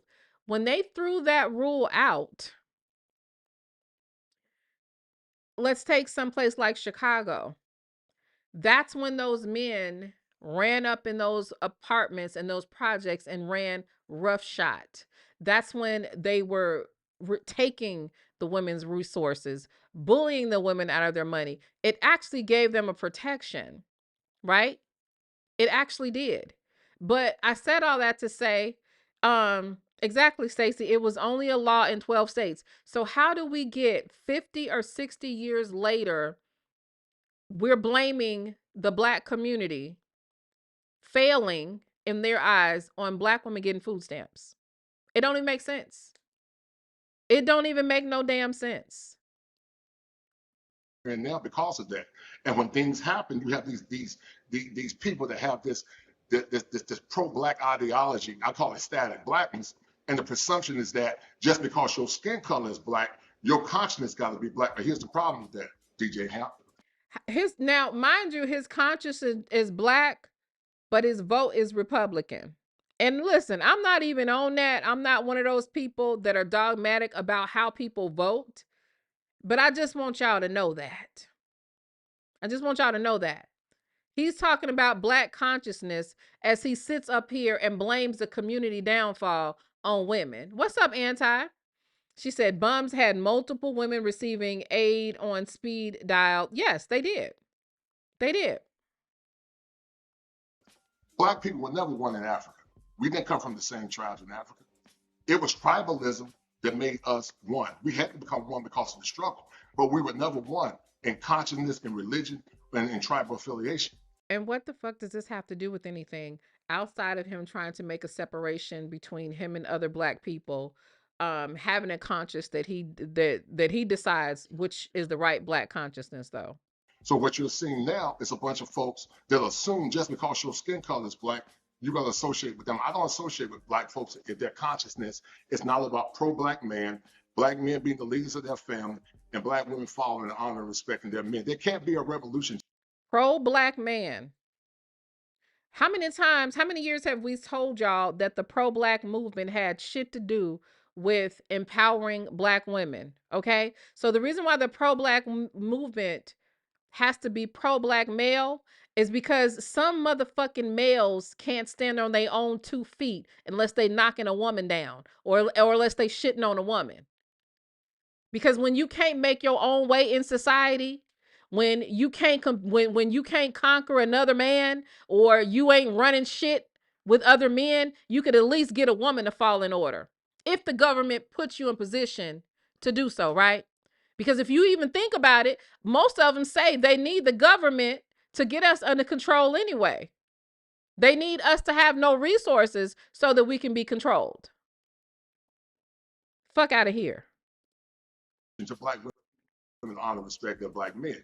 Now, once again. So just really think about this though. Let me rewind that part again. Let's just this little part where he's talking about the Black consciousness needs to be pro-Black male. Africa. It was tribalism that made us one. We had to become one because of the struggle, but we were never one in consciousness, in religion, and in tribal affiliation. So what you're seeing now is a bunch of folks that assume just because your skin color is Black, you're going to associate with them. I don't associate with Black folks if their consciousness is not about pro-Black man, Black men being the leaders of their family, and Black women following and honoring and respecting their men. There can't be a revolution. Black women falling and honoring and respect. Look, if you need a woman to fall down, okay, first of all, if a bitch gotta fall down to honor you, if you gotta force somebody into submission, it's because leadership ain't shit. Leadership ain't shit. Most women who have any sort, if a woman is in her right mind, I'll just say that we're going to fall within leadership boundaries of righteous leadership, right?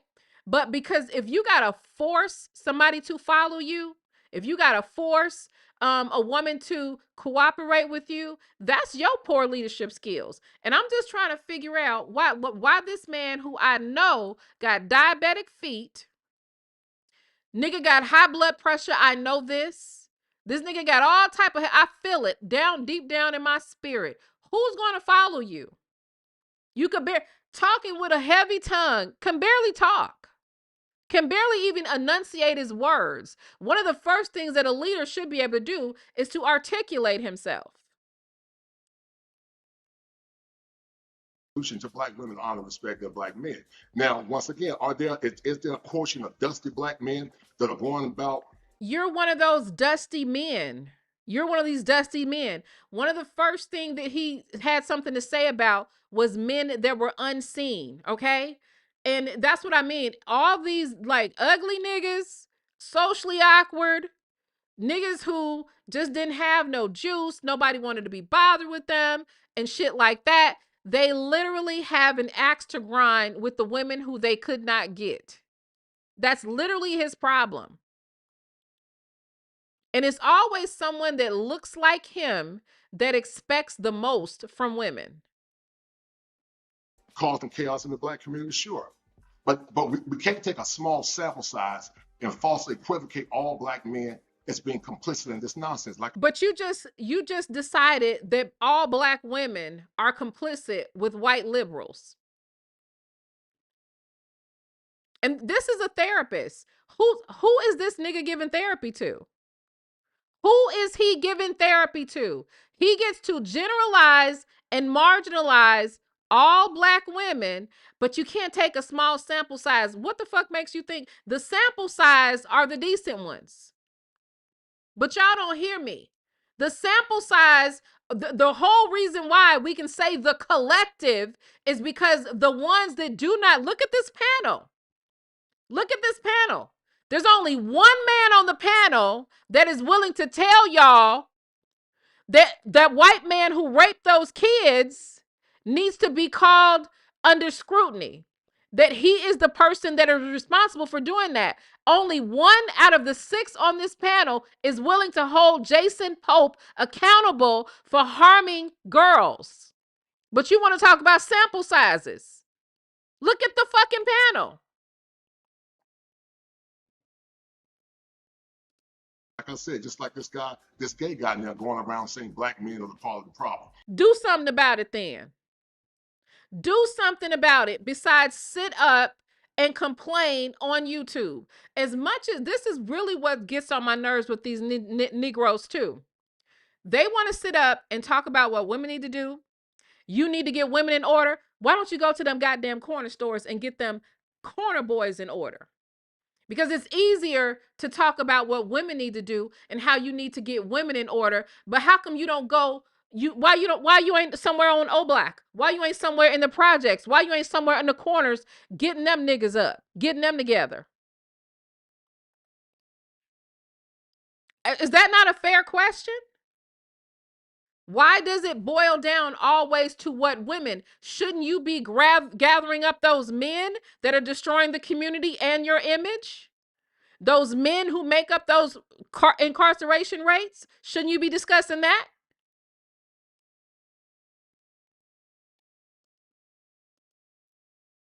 And a lot of that is fatherhood, daddy issues, and projection of pain. And they falsely associate all black men with those issues. And I got a problem with that. My mission is to tell black men to get what's best for you. You get with the best women that they're going to follow your program. You get with the best women that's going to respect you as a man. But when we tell women this, it's because we're anti-black man. So what in the fuck was wrong with us telling women to choose the best man for the job? Did he not just say that? Did he just not say that? Is he not saying that men need to get with the women that are with with their programs? This is it. I don't, you know what? I don't even like ugly men. This is it. I don't like to talk to them. I don't like to have conversations with them because they have too many hangups about how they grew up and how people rejected them, whooped their ass, and didn't want to be around them. This is literally Revenge of the Nerds. But you got a generation of men that have been raised to think like women. You have a generation of men that have been raised to think like women. You, sir, would do better if you even knew how to think like a woman. You don't even think like a woman. You think like a bitch. You think like a bitch. You think like a bitch. Thinking like a woman for you would be an upgrade. And in the clinical world, DJ Hemp, we call that introjection. Hold on a second. Hold on a second. Because I know motherfucking well a homeless can't keep his ass the fuck out of a. First of all, let me tell you something, Jay Prince. First of all, if you see that black bitch in my chat again, Jay Prince, block that hoe. Secondly, I'm not playing with you. Don't come your abusive ass, can't keep a woman, can't keep an apartment, evicted every 90 days, can't keep a motherfucking job, on food stamps, begging for the church to pay your motherfucking bills, don't take care of your kids, don't take care of your motherfucking self. Stupid ass, illiterate, can't spell fucking failure of a man that said that you need white men to band together with you to eliminate black women. Don't bring your ass in my chat room no more. I told you I do not fuck with you. I do not like you. I do not respect you. Move the fuck on. You are not qualified to speak my husband's name. And what? Get that bitch up out my chat, for real. Get him out my chat. That's an ego defense mechanism. That ego defense mechanism says that I cannot see anything out the approval of women because they've never seen or heard things. And what is wrong with a man wanting the approval of a woman? Because women, have you not sought the approval of a man at times? There are times when you might want your man to approve of you. What the fuck is wrong with that? You want to be approved by men, you sassy bitch. You want the approval of men because at the end of the day, you got to pay attention to where this red pill mindset came from. Taz broke it down the other day. The red pill. Okay, do you guys know who even made the red pill, the Matrix? Yeah, we know that they stole the concept from a black woman. But did you know that the people who created the Matrix, the red pill concept, did you know what their agenda was? Did you know that they're both trans women now? Tell me about being bitch led. Y'all led by men that want to be bitches. Your whole concept of red pill, manosphere, all that came from men who transitioned into women. Fuck out of here. Things based on masculine identity and masculine authority. And it's prevalent in the black community. Also, from a clinical, we call that adultification. Adultification is what causes son husbandry. Okay. Go ahead. Go ahead. Well, yeah. So there's a decent amount of points. I have an issue with that last thing. We go back and forth about that quite often. Yes, sir, men operating with at a deficit mindset. I cannot stand that. Right. I still fight the trope today that women control access to sex. I just haven't seen it. Right? Maybe anecdotally. Yes, Natasha. The brothers that directed The Matrix have both transitioned into women. There is an esoteric meaning and breakdown that we need to do on The Matrix, okay? Because remember, this is where all of this ideology came from. Said Nyla and turned up now. And you know what? I wasn't even trying to do this. I am going to take this and put it on my other channel because look, y'all bringing back grown woman vibes and these niggas don't want that. They don't want it. Trust me. So maybe I just, in terms of, everybody, how you say, just a couple different tropes, right? But one thing you said is there's a subset of men that are the representation, right? There's a cohort of degeneracy by a nominal amount of black men if you just look at like the crimes and arrest records and yes, stuff. sir. Right. But wouldn't that be the same thing said about the women? It's a subset, it's a cohort that is propagandized to be the face of black women? Right. That's an excellent question. Well, let me challenge you in a good way. If 92% of black women vote for policies that are antithetical to black excellence, then I would say that's a larger sample size. Now, let's say if they're not necessarily. Let's stop right here. Let just, and again, okay, I don't have to flex my 2 degrees, right? I don't have to flex that, right? But this is supposed to be someone we're supposed to believe wrote a thesis at some point. This is a therapist. But this nigga got the reasoning of a fucking ant. If 92% of the women, okay, because he believes if you vote Democratic, that you are voting against the betterment of black people, right? That's subjective, fine. That's what you believe, right? 92% of black women voting this way, so that's the problem. 89% of black men vote that way though. Where are these black women getting their voting habits from? Their men vote the same way. Majority of black men are Democrats, just like the majority of black women are Democrats. So why are you charging up black women for being Democrats if you don't have that same energy for black men? Because that would require you standing on something against a man. And one of these things that these weak ass men are not going to do is go against the brotherhood. Unless, of course, it's safe. Unless, of course, you have a man up here that might defend a woman or be even or fair with women. Unless you got something like that going on. I always want to know, why in the hell is it a problem for the majority of black women to be Democrats when so are the majority of black men? Ain't nobody complaining about Jamal Bryant leading everybody to the Democratic Party. Nobody's complaining about that. Necessarily 100% complicit in the debauchery, they still overrepresent policies that are detriment to black excellence. Now, okay. So you're going voting patterns is a right. And so but only the voting patterns of the women matter. Only the voting patterns of the men don't matter. Notice that. Doesn't matter what the men do collectively. Let's say if 40%, let's say 20% of black men are complicit in this nonsense, I will argue that you got at least 50 to 60% of black women complicit in the same nonsense.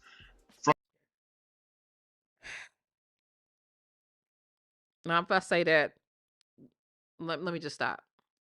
People talk about femicide. This has been the whole premise. They got a small sample size of black. Yeah, that was me. I brought that topic. Yeah. Okay, all right. And so, people talk about femicide. See, now we're about to get into it, y'all.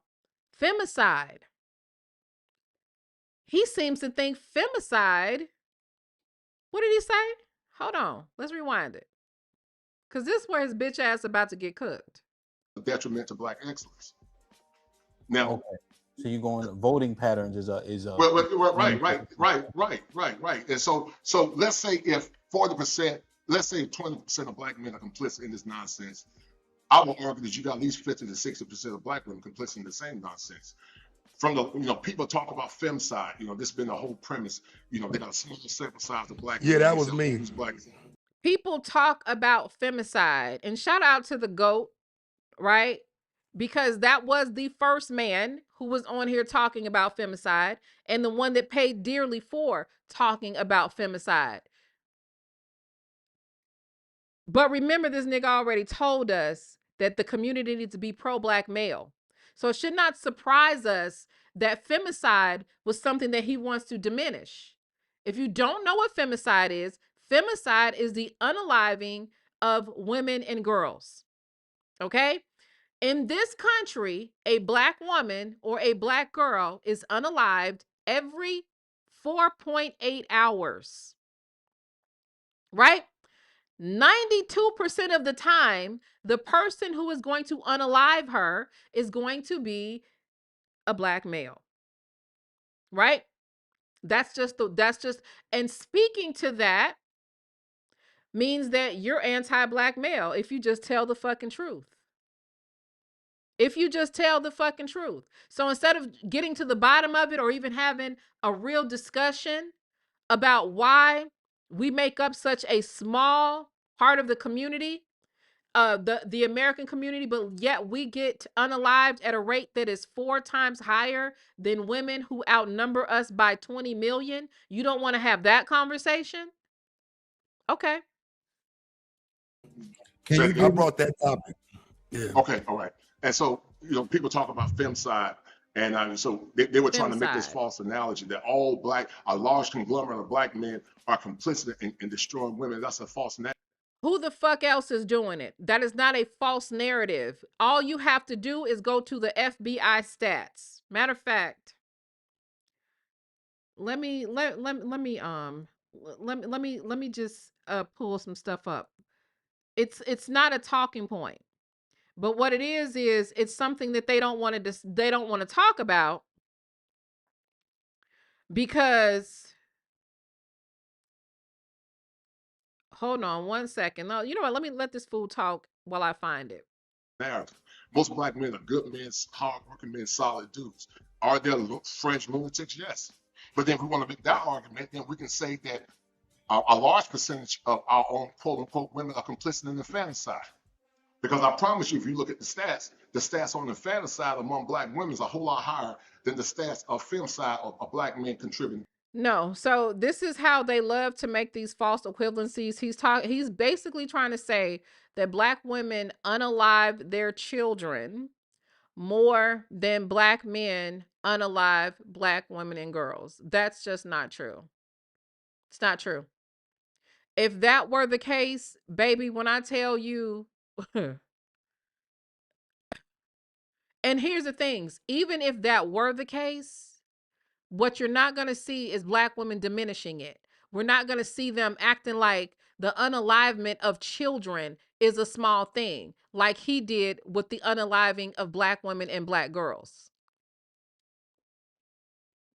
Stankin' ass.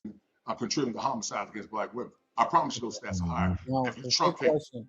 Yes, sir. How many? What's the raw number? And then Beans and Taz, you got Taz probably maybe want to reply to some things, and Beans sounded like he had a question. I just wanted to ask this, right? I got about 7 minutes, but go ahead. I don't know. I'll be Yes, quick. sir, You just have to be quicker than me. That's all. So Yes, sir, you go ahead. can get their reply. Right. Now one thing we've been breaking down stats a lot more Right. in depthly, right? So when you mentioned 92% of black women voted, how many black women is that though? That I don't think that equates to 20 million, 24 million, or whatever the number is. You see, so that number is that actually. That's just the people who voted. That doesn't. Right. But if you okay, that's an excellent point. Okay. But my point is, if 92% overrepresent in voting for policies that are Nyla, sorry. I think you have an echo. Yes, you got an echo. Yeah, if 92% vote for policies that are antithetical to what we believed years ago, because they've been co-opted or psyopted by white liberal dogma, then that's a problem. That's an excellent point, because out of that 90%, 92%, let's say out of 10 million, only 5 million voted, and they represented 92%. I can see that. But my point is that's still an overrepresentation. That's a very large overrepresentation. Even though black men did, 86% did vote Democrat as well. But I don't care about either policy. I think both parties are trash in my opinion. But overall, the things that people vote for now, and they say the black people, how can there be black excellence when we don't ask the black man what he wants? If I had to write a book, I would write a book called Black Love Without Consent. Because for the last couple of years, we have not asked black just real quick though. Right. Do y'all hear this bitch? We need to be able to ask black men what they want. What is he even like? What type of crybaby ass shit this is? Nobody asked the black. Well, why don't you do like other men and stand up and get what you want, or fight for what you want? Why do you need to be asked? Why do you need to be asked, tough guy?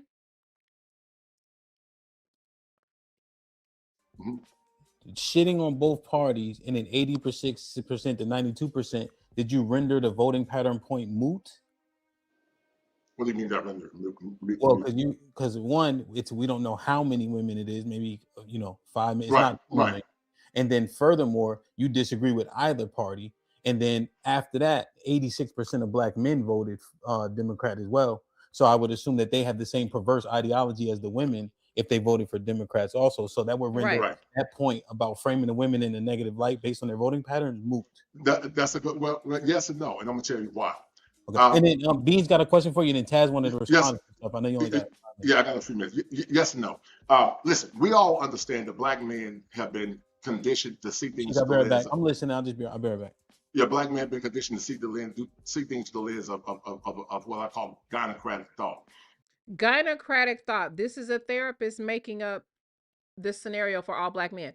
Just claim bitchhood for yourself. You're the bitch that views life through a gynocratic thought process. That's you.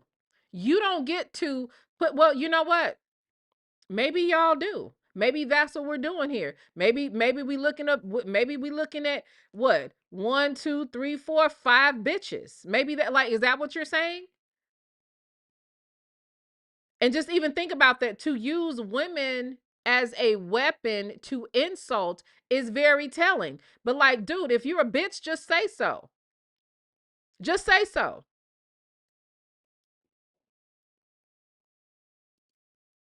And even those percentages of black men that did vote, that were 80%, 86% in the Democratic Party, I would still argue in perception that some of those men still have more traditional values and more traditional worldviews that are consistent with black families than the larger conglomerate of women that voted those same paths. That's what I would argue. They might not be 100% in, but I still will argue those 86% still tend to be more traditional. You can vote liberal, but still have traditional some traditional values associated with that as well.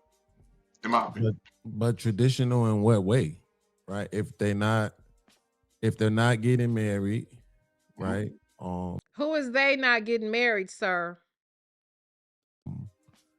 If they aren't purchasing homes and building these families and all this and that, what ways are they traditional?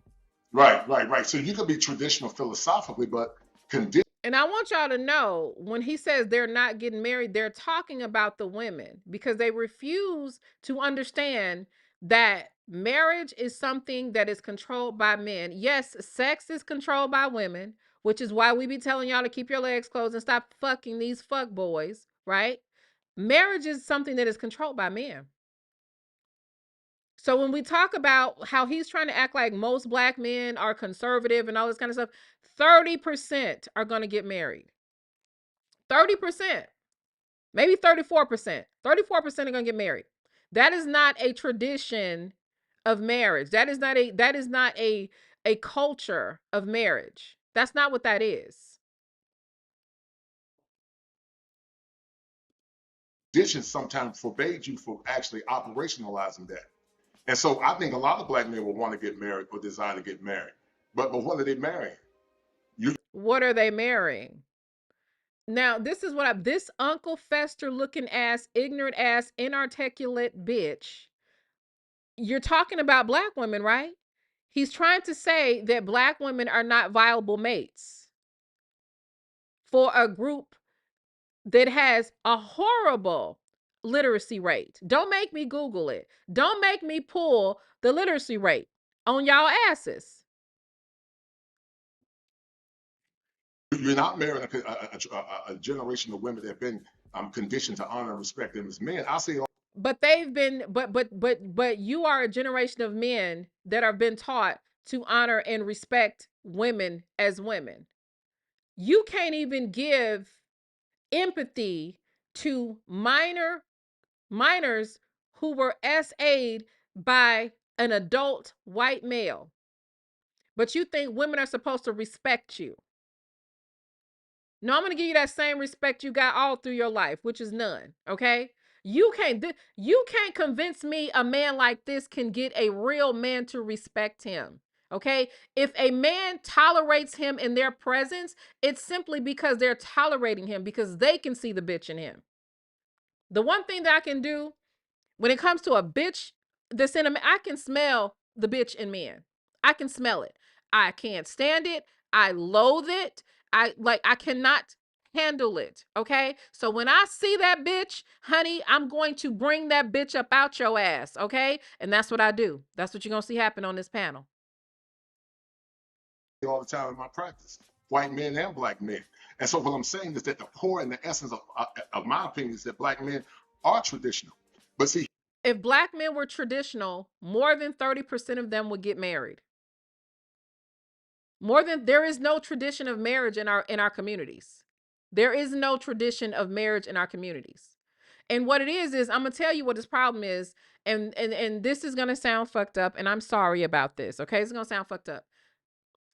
Ugly, socially awkward, weird Negroes like this have probably always wanted a wife. Probably always wanted a wife. Right? But he's also got some self-hate issues.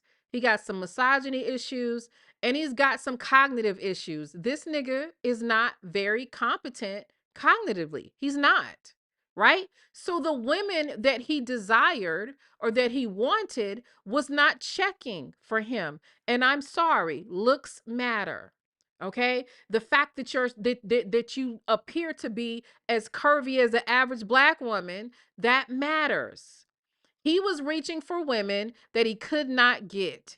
And so he's bitter about it. He's got a problem with that.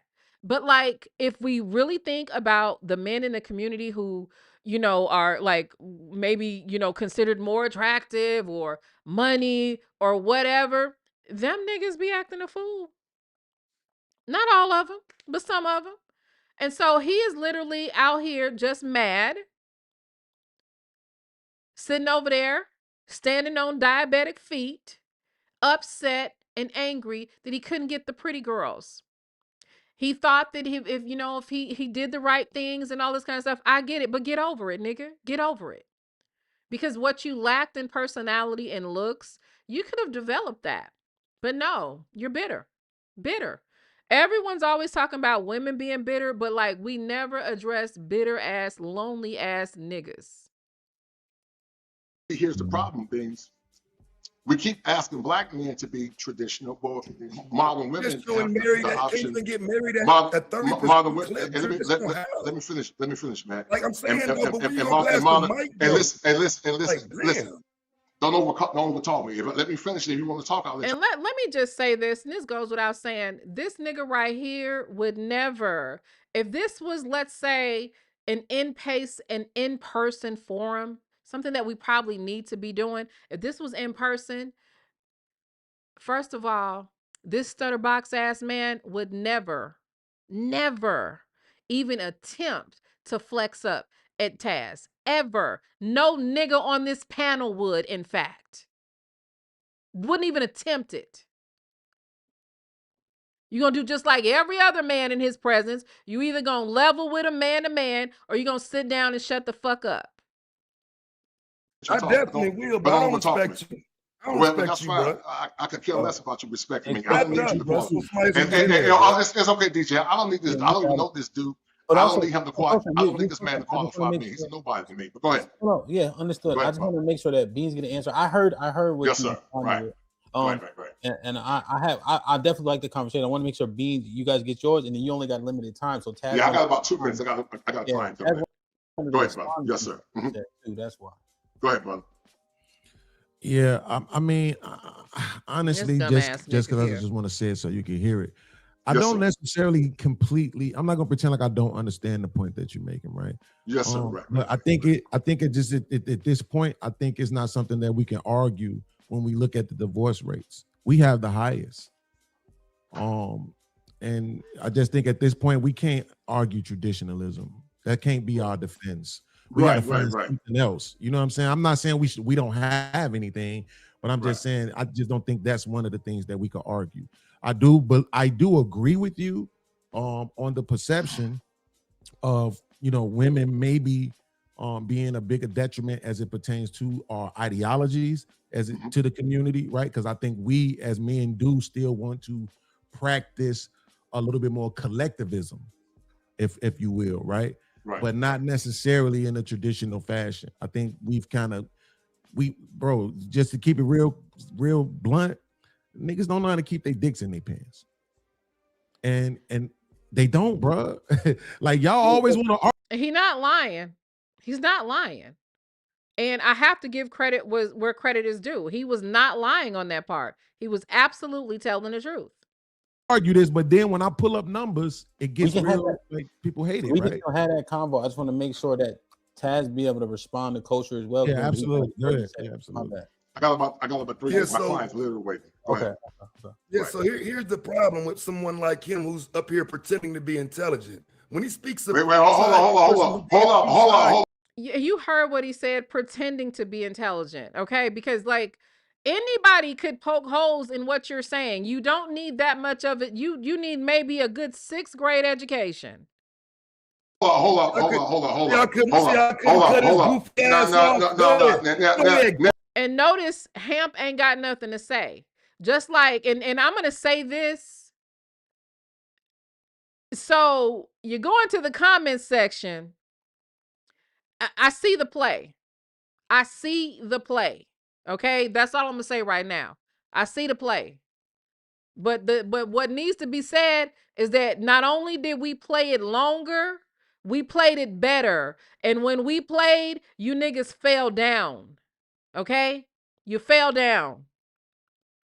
Now you see this, and that's the problem. Some old dusty Negro that's a pro-black. Some old dusty Negro that's a. You said some old dusty Negro that's a pro-black. Think about it. No, it couldn't possibly be a pro-black because you said pro-black is pro-black male, right? Right? Keep talking, therapist. I need to know what these niggas is practicing at, because like, what are they practicing? The pro-whack. You don't have my credentials, jackass. You're nobody to me. All right. So first of all, what you're saying is a fuck. Actually, you know what? You see how his bitch ass can't shut the fuck up? Is that the estrogen taking over? Is that what that is? You can't sit down and shut the fuck up and let nobody else talk because you're a bitch? Is that what it is?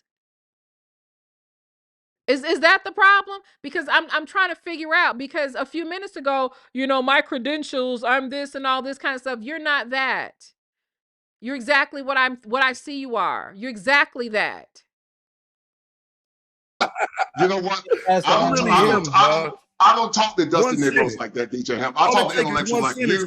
I talk to intellectuals like you, Mr. Fantastic and Beans. So I'm gonna have to drop off because get your bitch ass out of here. This slow tip jackass is the reason why the black community is messed up. He's slow. He's raised by his mammy. He's slow and raised by his mammy. You're the reason why. Yo, if it's not gonna be productive, it's not worth it to me. This shit. Oh, it's worth it to you. It's worth it to you because, like, as long as you support bitch ass niggas like that, you'll have people like Fantastic. You'll have Mr. Beans. You'll have the whatever the leftovers of the Manosphere are. They're going to be over there to support you because you're facilitating the fuck shit. Whether or not you want to admit it, you might got everybody else fooled, but I am very clear and cognizant and aware of what is happening here. You're facilitating it. You're facilitating it. Shit don't matter to me that much. What matter? Right? Like it's not that valuable, right? I'm trying to get the understanding. Hey, listen. I apologize, DJ Ham. I'm gonna get off out of respect to you. And no, I gotta go, man. I'm apologizing in respect to you. What we'll do, if you want me to, you and I want to do another conversation with intellectual brothers that don't have a low IQ, then I'll do it, man. I'll talk to you later, bro. And who knows that there is no one on this panel that can do anything, and they know it. Fantastic know it. Beans know it. Cheeky Banter know it. DJ Hamp know it. And this bald-headed fuckboy that claims he's a fucking clinician, he knows it. None of y'all can fuck with him intellectually, and that's the fucking problem. That's the whole problem. You do not have the capacity. The only thing that you could do is capitulate to the points that he's going to lay off. And that's only if you're honest. All right. Go ahead. Get his bitch ass out of here so I can make my statement. So when he's that was y'all. There's another part to this. We can come back and do it. We can come back and do it, but I literally have another stream starting in it. I'll try to get through some of this. But I know that I can't. Let me let this play, and I'll see if the person I'm interviewing can hold off another hour. What? Femicide.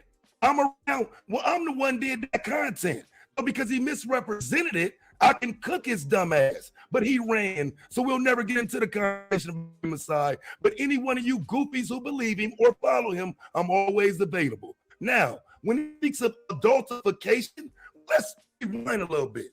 Because that's what I was talking about with the Jason Pope case, adultification. These men took little girls and turned them into adults and called themselves fucking them the same way you heard that dude do today. They acted like those 13, 14, 15-year-old girls were the problem and not the white man who took advantage of them. So you this goofy ass nigga pretending like he got a degree and I'm this and I'm that, but in reality, he just came up here and did what it is he's claiming that somebody else is doing. No, you adultify young black girls and then act like we don't see y'all doing it. Then we call y'all on it, and now you gotta run. You're in a rush. I understand. Y'all been running for years. He ain't the first person to run that claims to have the credentials. He just can't have a conversation because he a fraud. Just like most of these men making these claims, but then acting like they don't know what happened in the space. If he was around, he know O'Shea and them was running around talking about aborting other black men, unaliving other black men, and in the fight other black men. But now when a woman says, oh my God, I can't believe he said that. Fuck out of here, nigga. Nobody. Taz, can I ask you a question? I'm listening. If it's a 14-year-old boy in the streets playing with guns, should we hold him accountable? Why are you? In case y'all don't realize this, but this dumbass nigga is comparing a grown man SAing minor girls to YNs with guns. I just want y'all to know it. That's what we're about to see. Look at my eyes on the screen. Oh my God. Talking about guns. Well, I asked you if you could. That's why I asked you if I could ask you a question. You could just tell me no, because I ain't gonna do that back and forth with you either. We either gonna have a conversation or we not. Right, so I'm trying to figure out what you're holding accountable. So you either gonna answer it or you're not. Right, but your question is open-ended. What are we holding them accountable for? For being in the streets playing with guns. You know that's illegal, right? No, it's not. No, it's not illegal for 14-year-old boys to be in the streets playing with guns. No, they go hunting with guns and all this type of shit. Absolutely, you talking about being in the streets? I said playing in the streets. Wouldn't be hunting. You know what I'm talking about? Playing with guns. Right. So that's what I can't help it that y'all have, right? But you have a limit. You have a limited vocabulary. So when you say in the street, you know what I'm talking about, right? No, I don't. So when you no, I don't. If I could just finish. It's not illegal for kids to have guns. Just having it ain't illegal. Okay, right, just to be clear. I'm in a state where a child can legally have a gun. Yeah. No, you don't. Absolutely. Hold on. No, you don't. I promise. Go ahead, Mr. Beans. So absolutely. So I'm from Chicago. Absolutely, you can't have a gun at 14 years old. Absolutely. Not in Chicago. Not gonna happen. You can have a gun in Chicago at 25. I got you. You can't have one at 14, going to jail, right? Parents got to come get you, right? So they just put the what is it, concealed carry into place a few years ago, right? So let's try this again. A young boy, 14 years old in the street, right? The kind that make the news for playing with guns, right? Do you think we should hold them accountable? Yes or no? I think you should hold them accountable, but if you're implying that that's adultification, it's not. You hold them accountable as a kid. You hold them accountable as a 14-year-old. You don't hold them accountable as an 18-year-old. You don't hold them accountable as if they're not a child. Right. So I don't know what you're asking. Right. So you heard. You heard. They don't know. They don't know you. I know they exposed. Right. And they don't know you. Respond, Taz. He's gonna make it personal when we do this. Hold on. Yo, it's always personal with me. Y'all like good people. It's personal. But you got good points, and then it gets destroyed by all the other shit. Yeah, but it don't get destroyed by a nigga sitting up here talking about YNs with guns in comparison to minors being sexually assaulted by men. That it don't get. That's what I'm saying. These Negroes cannot fool me. It don't get destroyed then. The point isn't destroyed then. You don't have the testicular fortitude to confront men who are trivializing minors being sexually assaulted and are literally trying to compare it to YNs with guns. I'm interested to hear what you and Beans is talking about. Go ahead, Beans. That's it. I think his answer has merit. Go ahead, Beans. So now, 14-year-old boy shoots and kills somebody in the street. Do we treat him like a 14-year-old or an 18-year-old? 14. 14 years old. Okay, cool. So the reason why I'm asking you that question is because even though I would agree with you 100%, right, that you got to hold people accountable, I don't understand this narrative where y'all try to make it seem like when it's dealing with women, if they're under 18, they're always victims. Right? I think that's a part of the problem. And this is what I'm saying when I asked you earlier and all your response. And this is why I say that the Manosphere is a haven for pedophiles. Was this nigga did it, right? When I said, bro, are you trying to convince me that these men, they were sitting around and was like, you know what, let's just go on YouTube and start talking shit about women and kids in the black community and all this other stuff for no reason, unprovoked. There was nothing going on in their real lives, nothing going on in the media, nothing going on at home, nothing going on in their childhood, their experiences, or nothing. They just jumped on the internet and just started talking shit. Is that really what you want us to believe, bro? Bro, here's where my frustration comes from, Ham. So what I was talking about was young ladies who were victims of a fucking grown man. You don't realize that this man just took a scenario and put some YN in the street. They got guns. Should we treat them the same way as we treat these victims? You don't see what he just did? You Absolutely. See that? I'm supposed to be cool with it. Right, but see, these girls were victims versus you saying some young men in the streets playing with guns. Can you show me where these young women who are victims of adult men are out committing a crime? How do you put them next to young men with guns? Taz, why were they victims? Did any of them make their own choices? Yes or no? They were taken advantage of by adults. How were they taken advantage of, Taz? Wow. Sexually. Were they kidnapped? Nope. Were they tied up? Nope. Or did they make their own decisions and go with somebody who was older and have sex? This is why there's a BWE. 13, 14-year-old girls you talking about, right? But see, do y'all see what's happening here? And so to anybody that may take issue with my energy today, my language today, my anger today, first of all, fuck you. But secondly, this is why. You see both of these men sitting up here literally trivializing Black girls getting SA'd by adults, a white man at that. This nigga up here, Hamp, is an Israelite. The rest of these niggas be Christians and shit. But you got nerve to sit up here and try to pound on Black women and think that somebody's supposed to respect you niggas when you can't even empathize with a child. So you mean to tell me the fact that the white man had to get justice for these Black girls and they can't even get no empathy for you? They're not even victims to them. Y'all hear them, right? They don't even see these children as victims. Let me rewind it. I'm supposed to be cool with it. Right, but see, these girls were victims versus you saying some young men in the streets playing with guns. Can you show me where these young women who are victims of adult men are out committing a crime? How do you put them next to young men with guns? Taz, why were they victims? Did any of them make their own choices? Yes or no? They were taken advantage of by adults. How were they taken advantage of, Taz? Sexually. Were they kidnapped? Nope. Were they tied up? Nope. Or did they make their own decisions and go with somebody who was older and have sex? This is why there's a BWE. 13, 14-year-old girls you talking about, right? But see, here's the difference. 13, The difference between right? me and you, Taz, is I don't have to insinuate what you think. I just want to insinuate. I want y'all to pay attention to the host.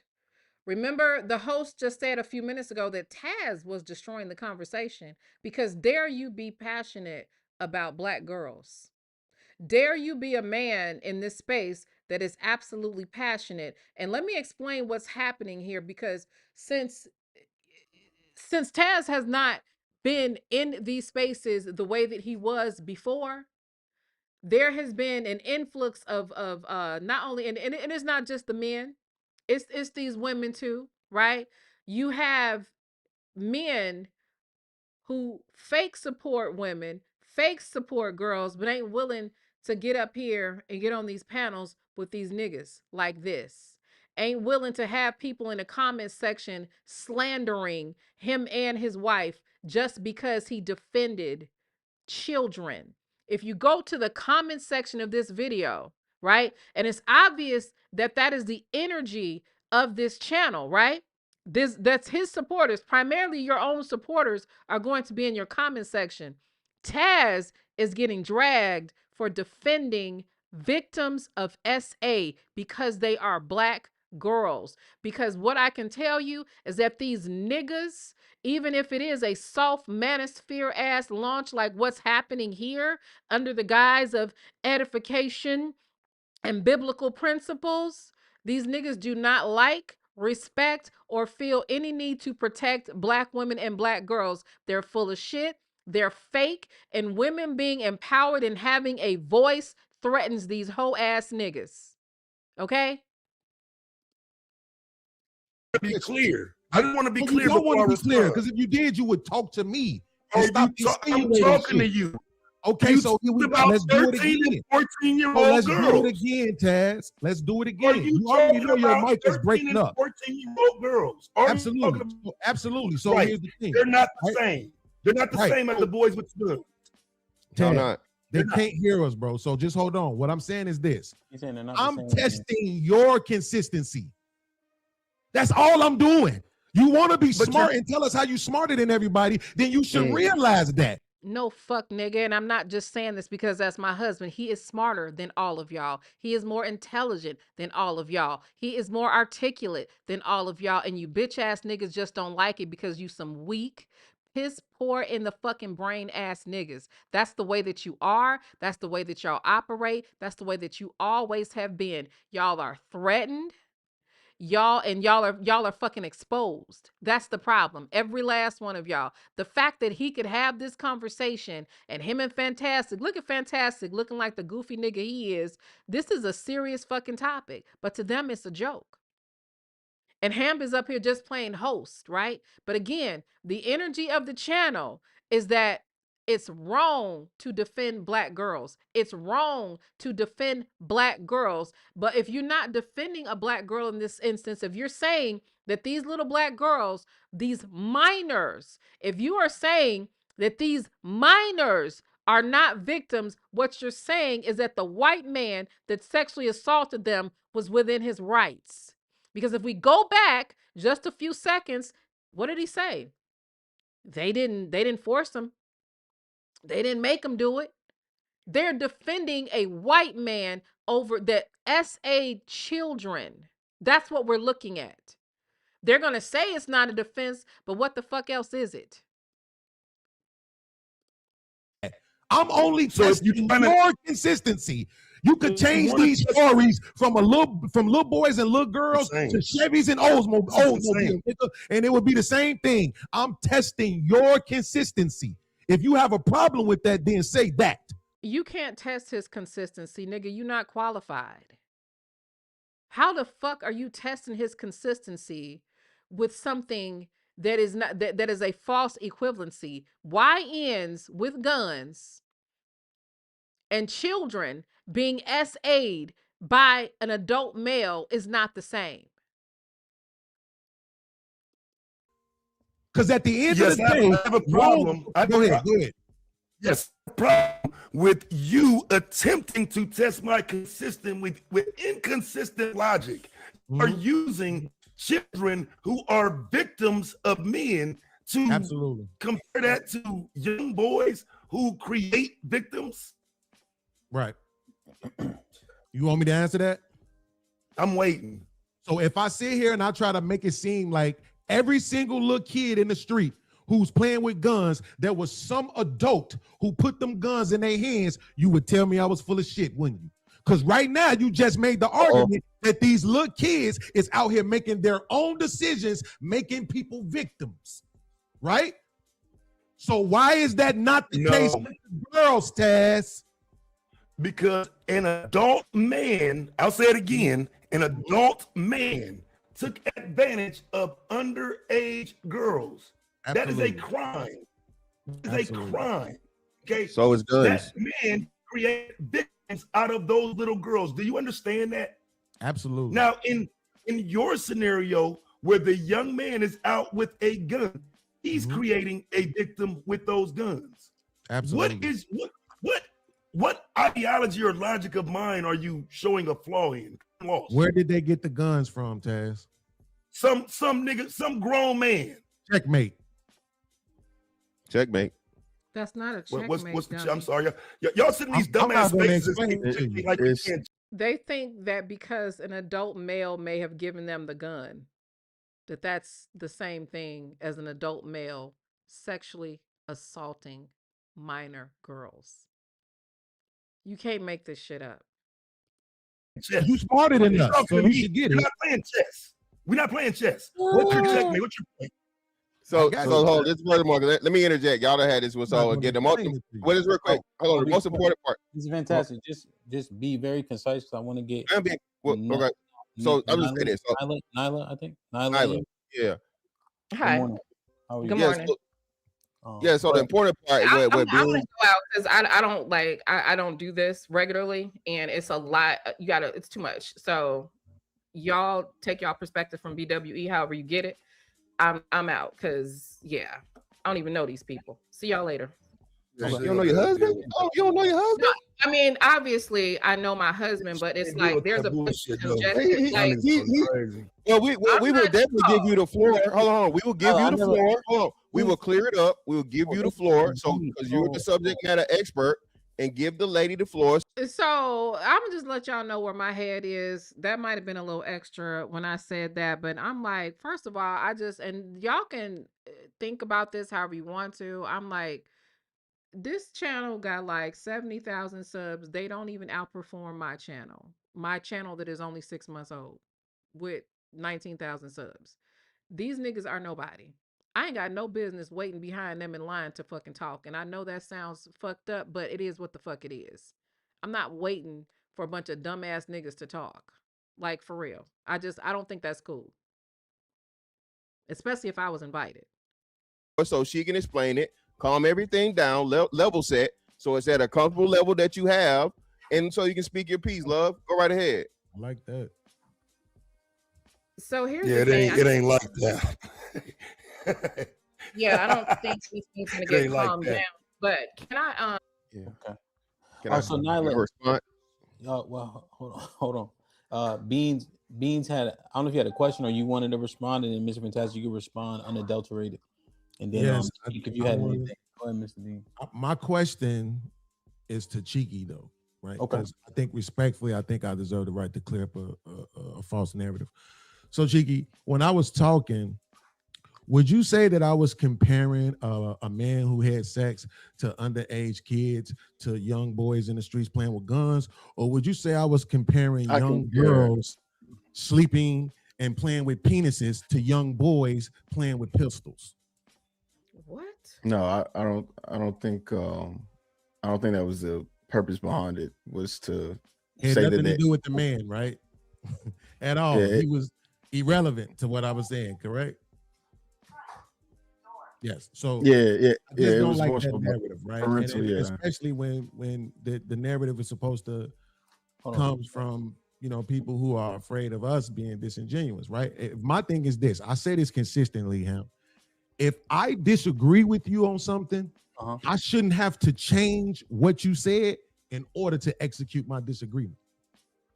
I obviously, you said this thing. You said 1, 2, 3.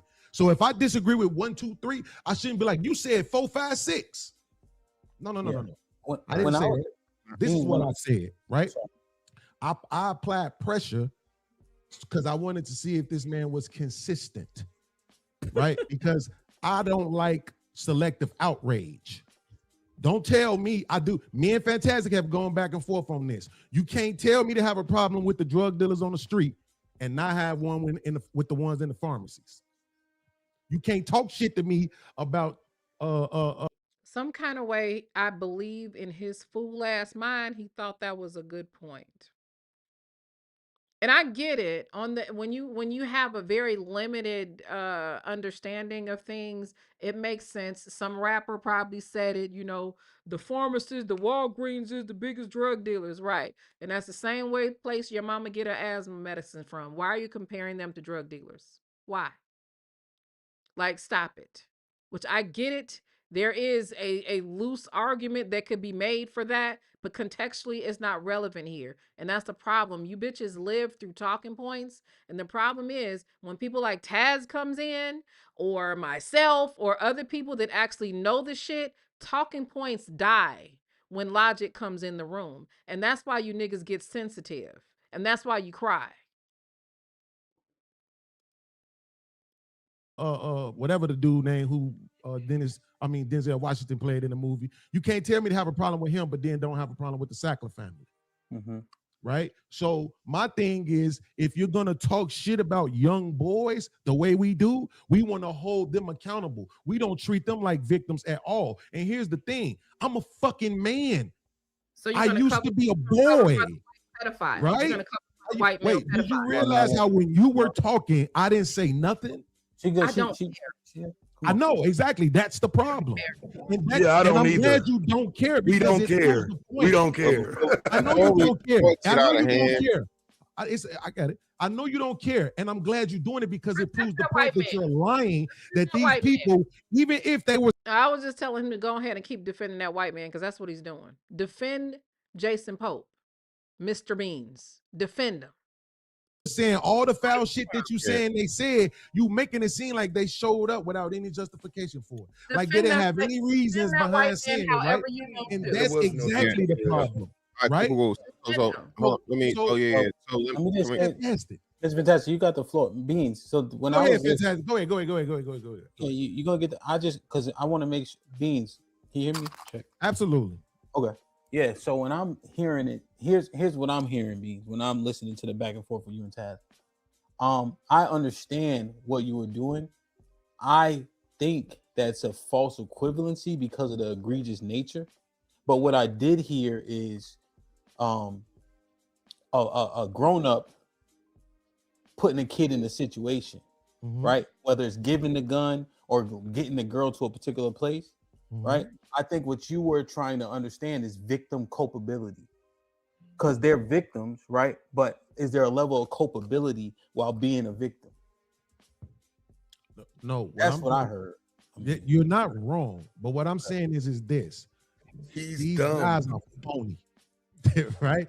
At the end of the day, it's selective outrage, bro. Right? Yeah. If I don't like something particularly from one demographic, I'm not gonna like it from the other one. Right? It's just that simple. What I'm saying is I ain't saying nothing about the dude.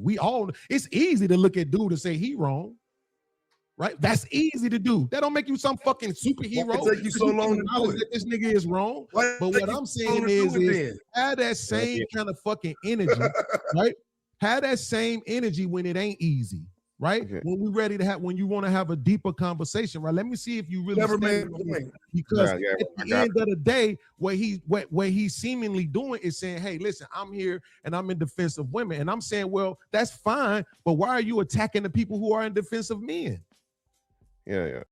Are y'all fucking serious? So you do understand, you dumb fuck, that the other man that you are here in defense of is Jason Pope. You don't like. That's what I'm saying. Like these curvy ass niggas, they're weird.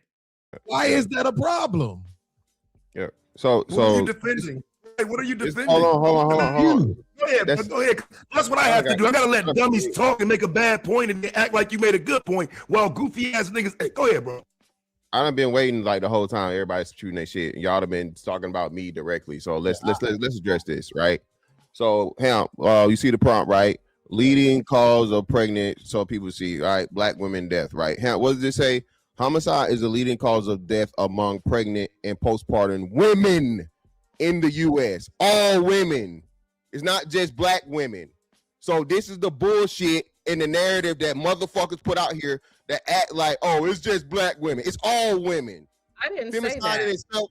Okay, so the way that Hamp edited this video, he cut out what I was talking about. So I think most of us, at least if you've been around us long enough, you know that the leading cause of death of a pregnant person in America is homicide. And that includes black women, right? And it just so happens to include us at a rate that is higher than groups that are way bigger than us. So yeah, that's what he's talking about. But he edited it in a way to make it seem like Fantastic actually knows what the fuck he's talking about ever. So, but I get that because again, this is one of those spaces that, in my opinion, covertly is a red pill space. This is what this is. I know he's not saying red pill. He's not saying that he's Manosphere. He's pretending to, I'm just trying to get edification or whatever the fuck his spiel is. But all you got to do is go to his comment section. All you got to do is look at what he is giving passes to and how he's not even objective to it. Most fathers, most men who care about their community or view themselves as a protector of women, as a, like, you know, this Israelite bullshit, they're not going to sit up here and let any man, especially another black man, basically run defense for a white male that is sexually assaulting hundreds of black children. But I mean, I've been on YouTube long enough and in these spaces long enough to identify what the fuck I'm identifying. And this is what looks like to me a soft launch of a rebrand of the Manosphere without saying that we're the Manosphere. Baby, I didn't cut you off. I didn't say not one word, baby. I've been waiting 10 minutes. And I made sure you got to say everything you wanted to say. Go ahead. Femicide is bullshit. There's no way for you to determine that this woman was killed because she's a woman. Men aren't killing women just because they're women. Wow. Niggas killing shit and it's a woman that they kill. Is there a manicide? Yeah. Is there a fucking manicide? And men die at 4 times the fucking rate. And if there is a manicide, nigga, who killing the men? Are you trying to say that the women are doing it? Fuck out of here. Again, too. Hold on. I'm asking, so you're helping prove my point of it's fucking propaganda. Humans kill fucking humans. When a man kills a woman, it's automatically fucking femicide. Is bullshit. No. All right? Even when a woman kills a woman, it's let also him finish, please, so I can cook him. Let him finish. Bullshit. Let him finish. The whole term in itself is bullshit. It should all be homicide across the fucking board. All right. The problem again, what they're not telling you, Beans. Hold on, Beans. What they're not telling you, Beans, and you were exactly right, Beans, because what I told you, and y'all maybe to pick up on this, Beans. These black girls' mothers who were like less than 10% of the 700. I think they said altogether it might have been, when we go back, it might have been 20 underage girls. And I'm not diminishing the fact that it was 20 underage girls, but these underage girls were on record, Beans. You can go look this up. They accepted, as you said, Beans, they accepted gifts and drugs to have sex with this man. He didn't force them. He didn't whatever. So, Beans, you made an excellent point, brother, as to how, hold on, bro. Again, everybody got all their shit off, fam. I promise I can be concise if y'all don't cut me off. So, Beans, you were exactly right in your assessment, brother, to where, again, the mothers, not all of them, but some of them, gave their fucking daughters up for fucking concert tickets. We didn't laugh at that. We were extreme. Oh, bullshit. And here's the thing. If that's true, them bitches need to be in jail with Jason Pope. Okay? But since we can't even get to the point where Jason Pope is the actual tyrant here, the actual villain, you guys are villainizing the children instead of the adult male, I don't even want to hear the shit. Extremely critical of the black mothers. You've never proved that. Daughters, you never proved that. And that's what the BWE didn't want to talk about, right? We didn't we made fun of the 600 some odd grown women. There were not grown women, okay? He went to prison for messing with girls. And even think about that. Think about that. These black community ass niggas, right? Right? You're going to make fun of any woman that was taken advantage of, possibly targeted for HIV. You sit up there as an adult male, an adult black man, and that's something that's funny to you. That's funny. That was giving their pussies up to see motherfucking T.I. in concert. Okay? There was no delineation between the Hey, ages. please let him finish. Because I want him the same way you just sourced that up. Can you source anything up that says a parent gave their child away while you sitting here fucking lying, fraud ass nigga, pedo supporter? I'm not lying on anything. We bet $1,000 on Oh, it. go pull it. Show it. Show it. You're lying. I've literally been looking for the damn thing. I gotta find it. It don't exist. It exists. I promise you, if you So go how to the about court, this? It don't exist. The man pled guilty. The man pled guilty because he did this to underage girls instead of y'all dealing with the. Yeah, but you are. Wait. You did. Wait. Hold on. You talking about? You said he didn't. Y'all so fraudulent. Y'all defending this shit. It's crazy, bro. I don't have to. Yeah, it's crazy that you defended this white man. You personally, fantastic, defended this white man, and now you pretending like you didn't. Am I lying on you? I didn't. And again, it's right here in the news story that you can still look up. Hold on. It's right here in the news story that you can still look up to where the girls said they accepted. The girls said they accepted gifts and drugs and money for, adultification. You're adultifying these young girls again. The same way. That's all they do is adultify children. That's what they do. Okay. And if what I'm reading in the comment section is real, I see why. If you hear me and you're able, could you please click the link if you hear me? Black YouTube GOAT, the GOAT debater, please check in on aisle 1. That goofy ass old man was up here saying adultify. You're adultifying them again. They're children. They're children. They are children. Wait. So does this? Hold on. So does the state? Oh my God. This is crazy. How's it crazy? That's the question. Answer the fucking question. I'm talking about what you doing. You're reflecting and I'm gonna ask you again. Can you what you're doing? The same way beings deflected to the yes, the state is doing exactly what y'all do. The state is doing exactly what y'all do. Yes, the state is doing what y'all do. Do you hear me? Great. Do you hear me? So you don't think I'm running. The state is doing exactly what you and beings do. They're adultifying kids. What was your point initially when you thought he made a point?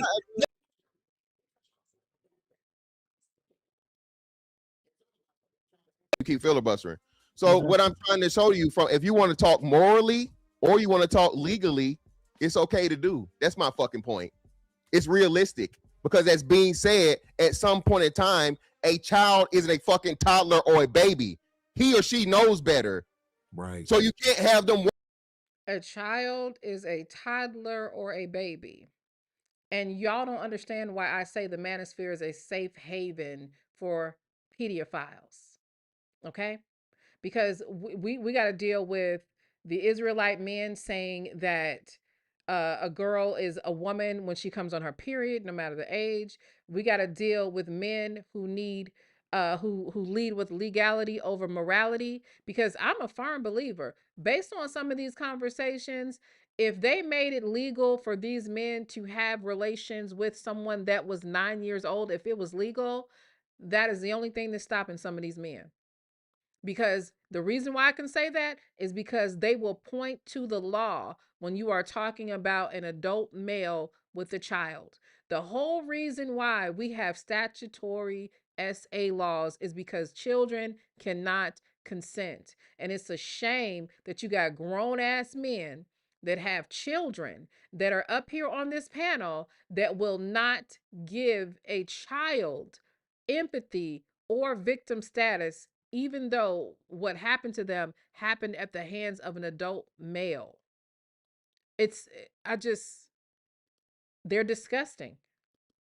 walk around in this earth with, oh, I'm a kid. I didn't know I'm not supposed to pick up a gun and shoot a person in the face. Right. So the fucking certain age to where they have motherfucking wherewithal say, I'm going to do this or I'm not going to do this. Y'all motherfucking want to only make, oh, it's a girl, she's a victim. No, she sold her pussy for some tickets. Wow. So wait, DJ Ham, did you not hear me just say a child? They're talking about children. And this is why I have no respect for a woman that will sit over here and support these niggas. Because honestly, a lot of times you will be in danger because of women with lower defenses or low standards when it comes to these niggas. He is sitting his black ass up here saying that a child sold their vagina for tickets as opposed to saying a man manipulated a minor for tickets. But I'm getting mad, y'all. Let me calm down. Say it's adultification on both sides. Did you not hear me say that? I know you got two goofies up here that act like they can't hear. It's adultification on both sides. Yeah, you're not negating that it's adultification, right, Ms. Fantastic? You're not. You know that. You acknowledge that. I literally just. Are you up here, babe? Because Ren was having trouble getting up here. Are you on the stage yet? Taz, are you on the stage? Okay, maybe it's a big problem with I don't know. Well, come back here if you can hear me, because Gave down my entire premise. I just have one legal and a moral standpoint. It's okay. So the legal standpoint, he's making adultification bad. He's making it bad. He's making a bad thing. Wow. Adultification, motherfucker, it is bad. What? Your children, right? So now here's the thing, Mr. Fantastic, and Nyla, you can get in right after this. Were the girls charged for prostitution? Of course not. Of course not, Hemp. They're fucking kids. They're fucking kids. Why would they be? This is Mr. Fantastic. Here's why I'm citing that, right? And let me know what you think. And then Nyla, you can go right. I don't need a reply. Because if they weren't charged with prostitution, right? Mm-hmm. So does the state actually agree, maybe like with Taz, where it's not holding them culpable because they see them as unable to make these decisions? You see what I'm saying? Like like if the state were to like charge them as adults, hold them accountable, I would assume that they would charge them for prostitution, but because they didn't, do you think they kind of see it how Taz is saying it? You see what I'm saying? No, and that's a flaw. That's a flaw in the system. Where the only case I can remember where an underage girl was, and even in the end, she wasn't charged with prostitution. Remember the girl that killed the man that shot him in his dick and then came back and robbed him? Centuria Brown. Yeah, I got the videos y'all did talking shit about her too, bitch ass nigga. Yeah. What are you talking about? What we talking about? What we talking about? You niggas hate y'all hate these little girls. Y'all adultify little girls. Y'all support predators. What we talking about? What we talking about? We trying to have a conversation and you keep derailing shit with your emotional ass. Yes, I'm derailing it with the truth. Because you get to sit up here and lie and pretend like y'all didn't support these men. Y'all supported these men. Y'all supported these men. Predators. Yes. But you gotta stop the bitch ass nigga stuff though. Yeah, right, because you gotta respect men who don't respect children. Yeah, you gotta respect the black men who don't respect black children, right, Ham?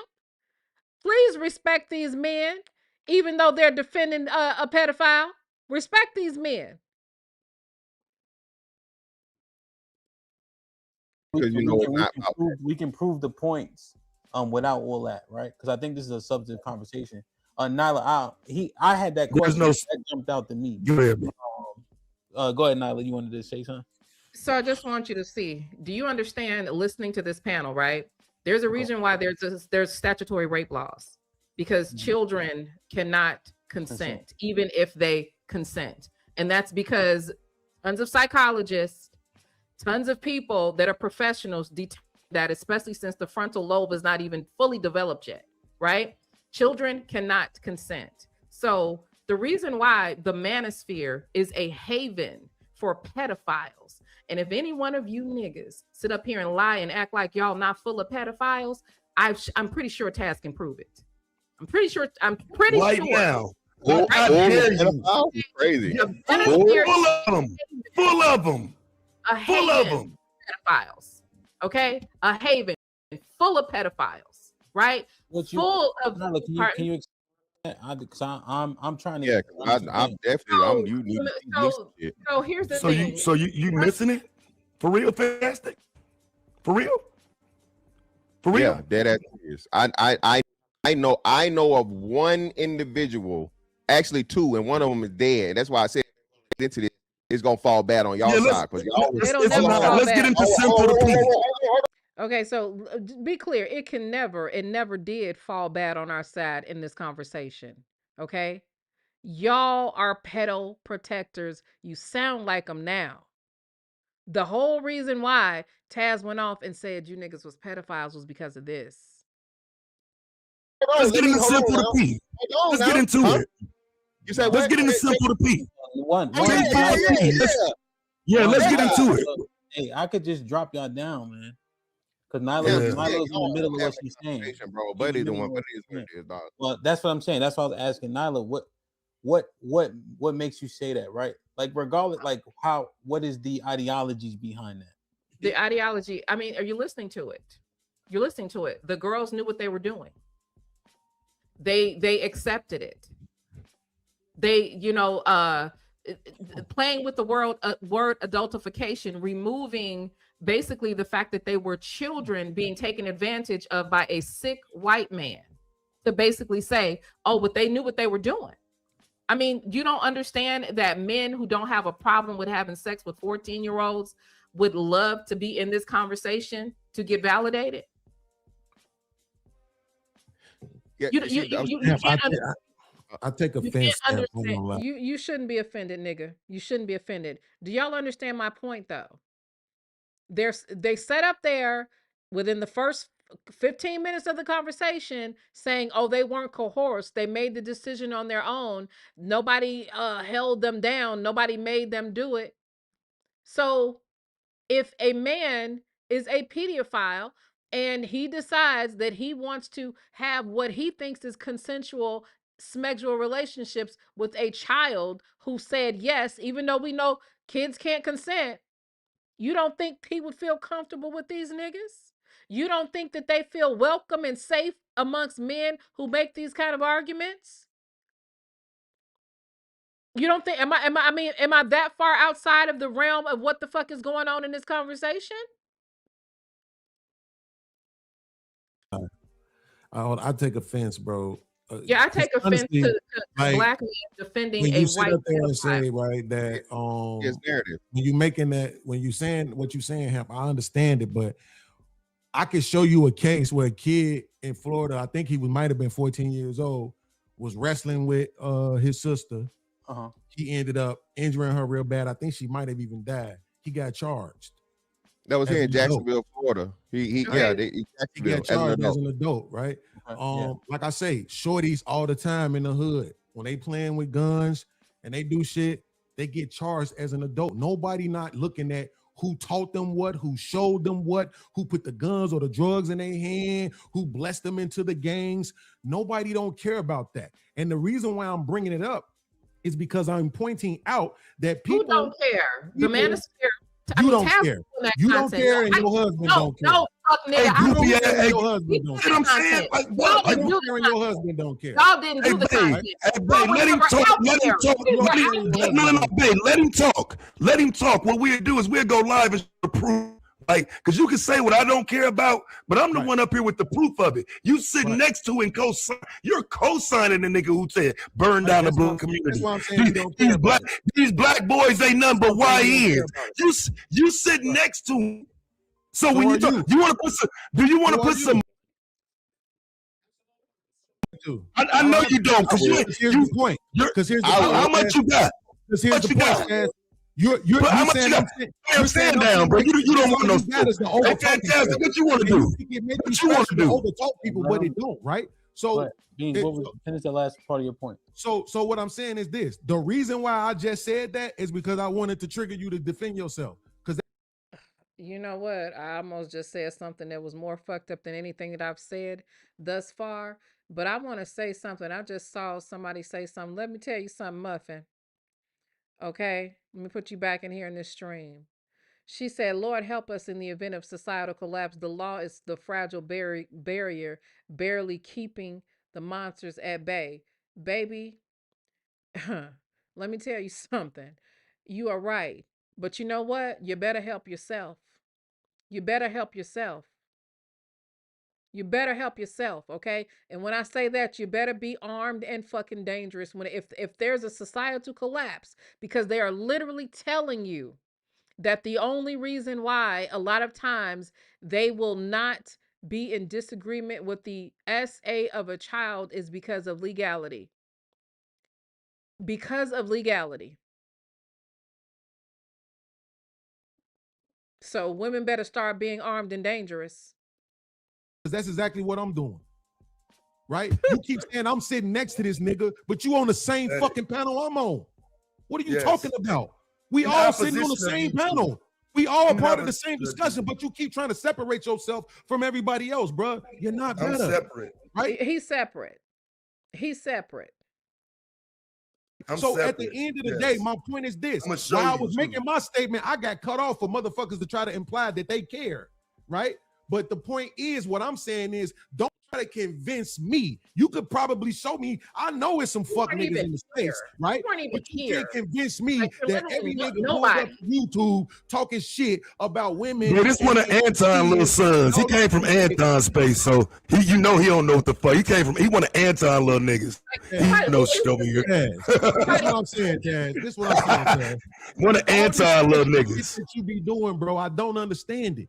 Like we never gonna be in the same room with each other. So why you acting like you really want some smoke or something? Understand it. You understand. I didn't say I didn't, bro. So just stop. No, I don't. But if you want to get it in, we can. I don't give a fuck about you. You really don't want. I don't give a fuck about you. And you just, bro,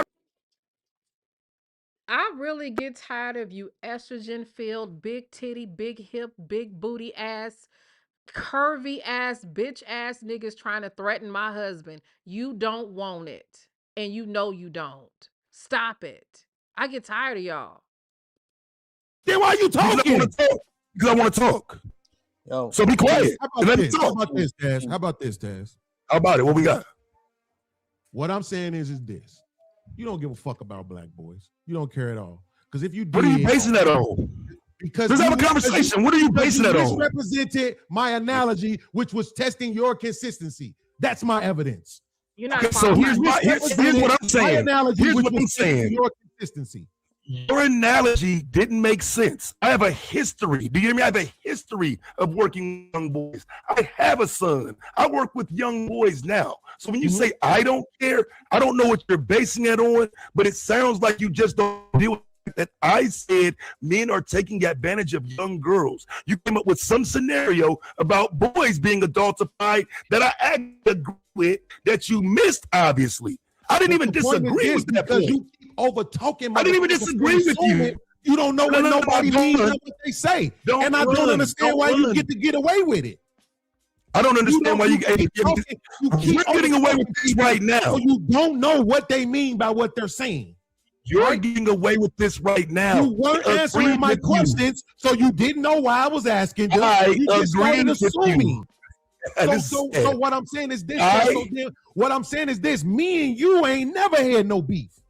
So this I agree with me. I don't fucking understand what it's about. I agree with you. The identification of boys and girls. You said checkmate for some reason, right? You see how you cut me off, and I'm not. You see how I complain? You see I ain't gonna whine. I'm not gonna whine that you cut me off. I'm not gonna complain. Is because once you acknowledge that there are adults putting the guns in those little boy hands, then that proves my point. That why do we talk about them like you said they're out here making people victims? You said that. But yes, you didn't address that somebody was putting the fucking guns in their hands. Somebody was victimizing them by teaching them that mindset and putting them out on the street. You didn't say that in this conversation. And I'm not going to say it because the conversation was about young girls. You added your own qualifiers. It wasn't. Oh my the God. The conversation was never about young girls. So you get to keep letting me off. The downfall of uplifting communities, black women empowerment in the black manosphere. That's what the conversation was about. But you entered into the conversation a scenario dealing with young girls. But that didn't make the conversation about that. So I had the right to use whatever fucking analogy I wanted to.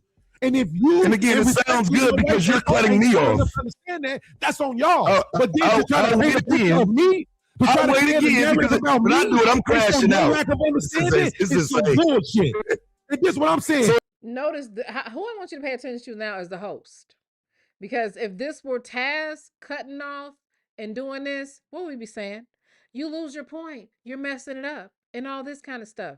I know, you know what? I know one of y'all that was in there talking shit ain't in my motherfucking chat right now thinking shit sweet. Like I won't drag your whole ass too. Don't talk in my chat.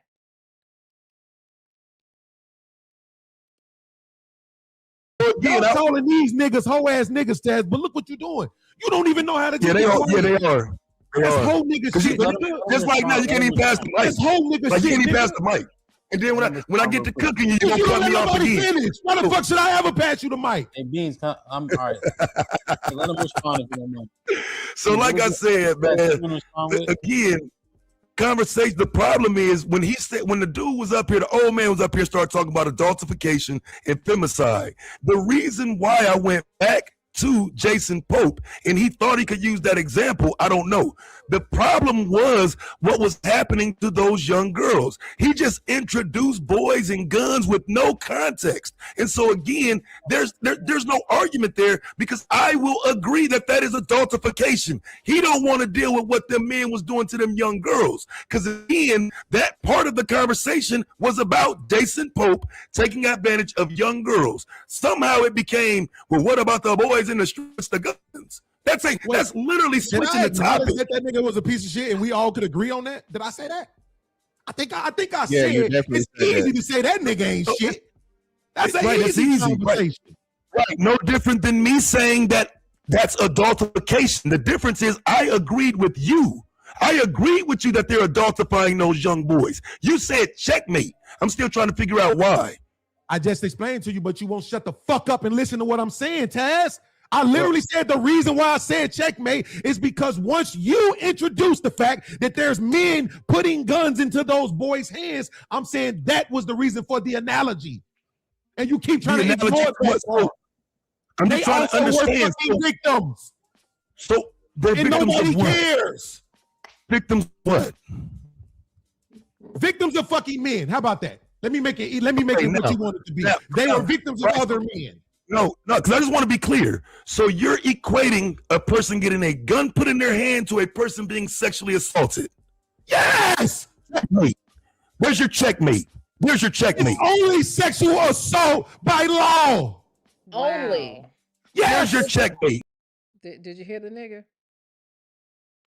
He said it's only sexual assault by law. What does that mean, y'all? When a motherfucker sits on his black ass and says that it's only sexual assault by law, what the fuck is he telling you? And none of these bitch ass niggas pushed back? Or did they? That's why I said there's your checkmate. You said up about checkmate. Okay, there's your checkmate. Wow. Let me rewind that. Y'all got to hear that.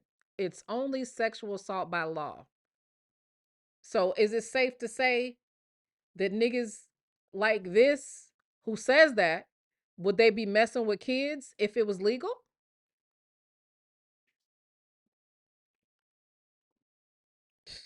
Who was up here? The old man was up here, started talking about adultification and femicide. The reason why I went back to Jason Pope and he thought he could use that example, I don't know. The problem was what was happening to those young girls. He just introduced boys and guns with no context. And so again, there's no argument there, because I will agree that that is adultification. He don't want to deal with what them men was doing to them young girls, because again, that part of the conversation was about Jason Pope taking advantage of young girls. Somehow it became, well, what about the boys in the streets, the guns? That's literally switching the topic. That nigga was a piece of shit, and we all could agree on that. Did I say that? I think I Yeah, you said definitely it's said easy that. to say that nigga ain't shit. That's an Right, it's easy easy, conversation. Right, no different than me saying that that's adultification. The difference is I agreed with you. I agreed with you that they're adultifying those young boys. You said checkmate. I'm still trying to figure out why. I just explained to you, but you won't shut the fuck up and listen to what I'm saying, Taz. I literally said the reason why I said checkmate is because once you introduce the fact that there's men putting guns into those boys' hands, I'm saying that was the reason for the analogy. And you keep trying to ignore that part. I'm They just trying to also were understand. fucking victims. So they're And victims nobody of what? cares. Victims of what? Victims of fucking men. How about that? Let me make it what you want it to be. They were victims of other men. No, because I just want to be clear. So you're equating a person getting a gun put in their hand to a person being sexually assaulted. Yes. Checkmate. Where's your checkmate? Where's your checkmate? It's only sexual assault by law. Only. Yes. Where's your checkmate?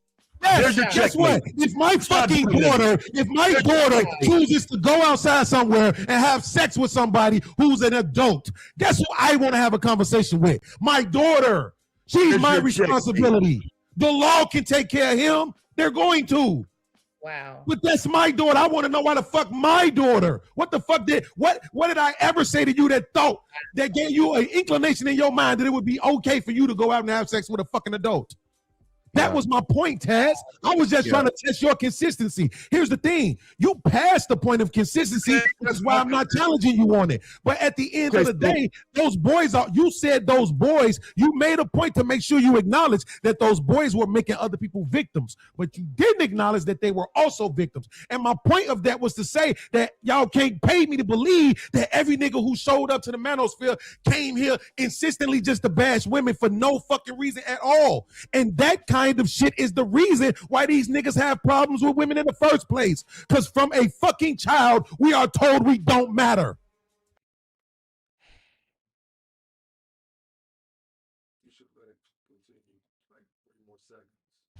Oh. And women are always. Wait, please, fantastic. Let her do that. Everybody be quiet. Let her do it. Go ahead. Her baby. You got a point. Go ahead. I say this, so I don't know about y'all, but the Manosphere love to talk about this 2-parent household thing, this alpha male shit, and all this stuff, right? Okay, both of us were raised in 2-parent households. Okay, our parents married each other. Okay, I'm a daddy's girl at my big ass age, right? You will never see men that are actual leaders in their community standing on something that ain't gonna get and protect and eliminate the threat. Okay, this is what the women are supposed to be respecting. This man said, I'm gonna let the law handle him. Ain't that what we supposed to do? I'm gonna deal with my daughter. And I'm not saying what he has to do. Ain't that what we supposed to do? That's what he has to do. Niggas. Calm down. Get out of your feelings. Get out of your feelings. Get out of your weave. Ain't that what we supposed to do? He said, get out of your weave. I was waiting, okay, for that comment. But like, just really the audacity of a sassy ass nigga who just said that the only difference between what SA and not is it's just not legal, right? So now when we're talking, the example is of your daughter, you need somebody to tell you or give you permission, or you do what you're supposed to do. But you just got off the panel with the bald-headed doctor dude who says that black women who are mad because black women are following what? The laws of those people, the laws of the white liberals. So you're gonna follow the white liberal law instead of defend your daughter? And keep it a buck. I'm not saying that you're supposed to put yourself in harm's way, but I don't know a nigga ever that would sit up and not say, I'm going to try. There's going to be an attempt. I don't know anybody that would say that. And this is how conversations get derailed. We're talking about sexual assault and you want to talk about natural hair. Who the fuck don't have natural hair? And why does it have something to do with this conversation? Like, for real. Some of y'all just like, for real. I understand y'all want to be Get your aspiring. fucking mind we get your ass, nigga. What the fuck you think this is? My dick, If you don't want, how about that? like we can, yeah, I get up with you though. Like talking about what somebody will do. I'll be in Chicago. What you talking about? I'll be in Chicago though. Stop it, bro. Ain't no stop. I ain't be in Chicago. It's not gonna go well for you, Taz. Hold on. It ain't gonna go It's not gonna go well for you, Taz. As long as you heard me. As long as you heard me. King Neil, that shit ain't gonna go well for you, Taz. As long as you heard me. You heard me. That shit ain't gonna go well for you, Nigga Taz. looking like diabetes and high blood pressure over there. Hey, listen. Hey, look here, High mama. blood That pressure, shit ain't gonna go well for diabetes, you and all or that your shit. husband. I promise you. Hold I on, promise you can't ain't a fucking thing you want with me, nigga. Nothing at all. Nothing. I promise you, You got it, bro. greasy You got ass football. Let me know when you on your way, bro. Y'all, this is pointless at this point, okay? So this is a news story, right? You see this, ABC News investigation Let's pull report. the court documents. Y'all want the court documents or a news story? Yeah, I really would. You know what? I would love the court. Hold on. I would love the court documents. I would love the court documents. Make sure you include the part of where the girls talk about their fucking mothers gave them over for the fucking concert tickets. Make sure you give the part about where, and it's funny to me, y'all never denied that. Y'all never denied show me where that's at. Show it. No, don't tell me. Wait, please be quiet. Let him bury himself. Put that back up. Put that back up, please. Could you put that back up, please? Well, that's part of the issue right there. Is he keeps saying this thing about selling the children for concert tickets. I keep telling him he needs to prove that. Right. Obviously, he's not being compelled to prove it, but the things he's trying to prove it with are putting up that newspaper article. But when you start looking at that newspaper article, it proves what I'm saying. But that's just wild. Right.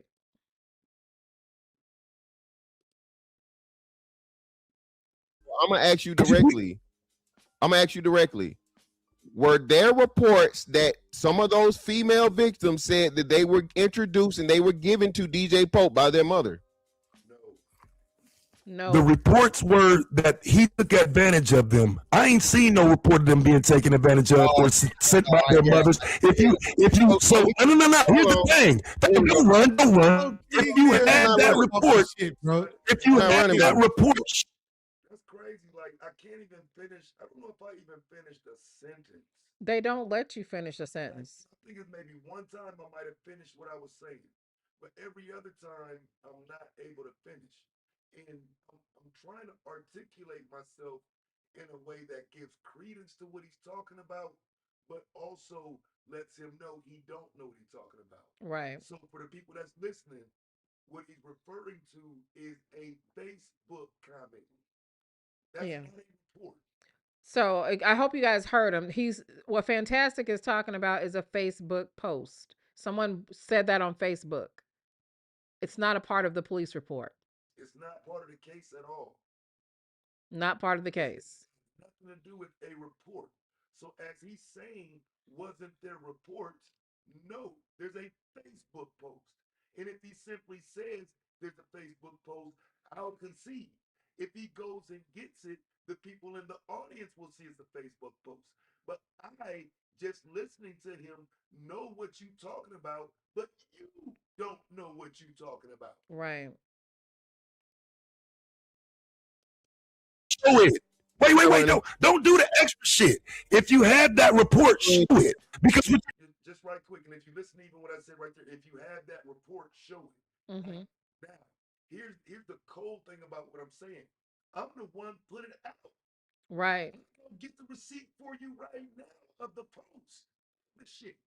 So when I tell you, I know what I'm talking about.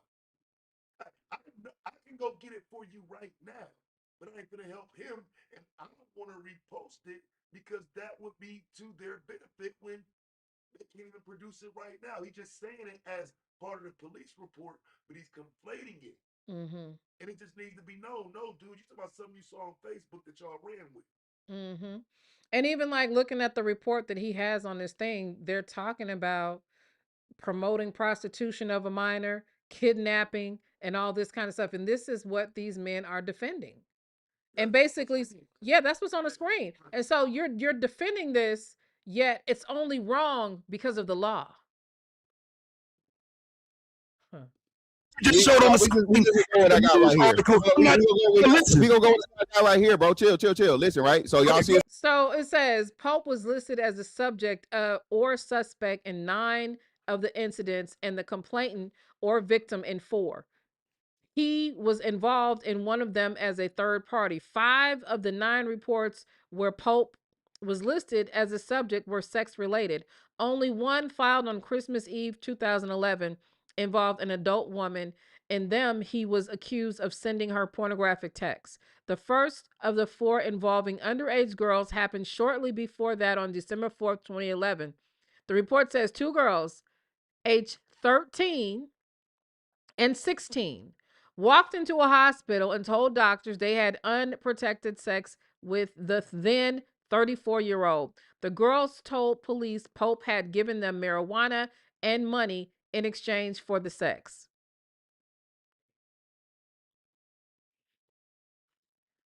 His official story. Okay. So Pope was listed the subject and suspect in 9 of the incidents and complaints for the victim in 4. He was involved in one of them as a third party. 5 of the 9 reports where Pope was listed as the subject were sex related. Only one filed Christmas Eve 2011 involved an adult woman. In them, he was accused of sending her pornographic texts. The first of the 4 involving underage girls happened shortly before that on December 4th, 2011. The reports say 2 girls aged 13 and 16 walked into a hospital and told doctors they had unprotected sex with the then 34-year-old. The girls told police Pope had given them marijuana and money in exchange for sex. What that's got to do with a parent? What do you? I ain't supposed to call somebody no name. What you're doing? Hold on. I ain't supposed to call nobody no name, but could you just go back up and go back to the part where, or we could just read this part. She told the officers, go back down, go back. This is not difficult. It's sad that y'all protect these predators as you've been doing for 6 years. She told officers Pope had been paying her for sex and blackmailing her into additional sex acts. At the time, she told deputies she had cut off contact with Pope for 2 weeks, which at time she had been spreading information on her social media. Again, I'm asking, where do a parent come into this story? That's a different story, you fucking genius. Ain't no story. Liar. Show me where this shit ever is about parent. That's what I'm saying. You can sit up here with these niggas and play. Look. Now Hamp can't take it. Hold on. He can't take it then. Like, back in. I could go back in on the topic. Hey, Taz, hold on a second. Yo, so this, we talking about some shit, right? And these been the arguments back and forth and back, right? This shit don't have no value. If this is what the Manosphere was and what BWE was. When his they can't hear you that well, babe. Yeah. Well, let me move a little closer so you can hear me. When he realized that his man's was cooked, now there's no value.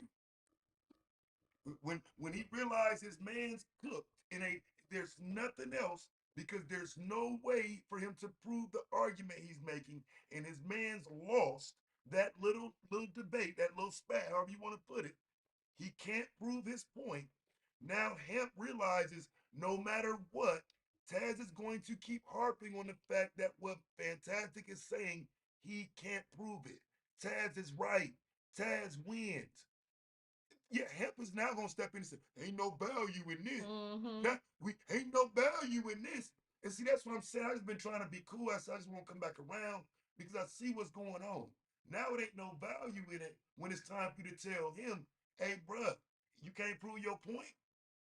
You can't prove what you're saying. If you can't prove what you're saying, maybe you need to stop saying that. Right. Right.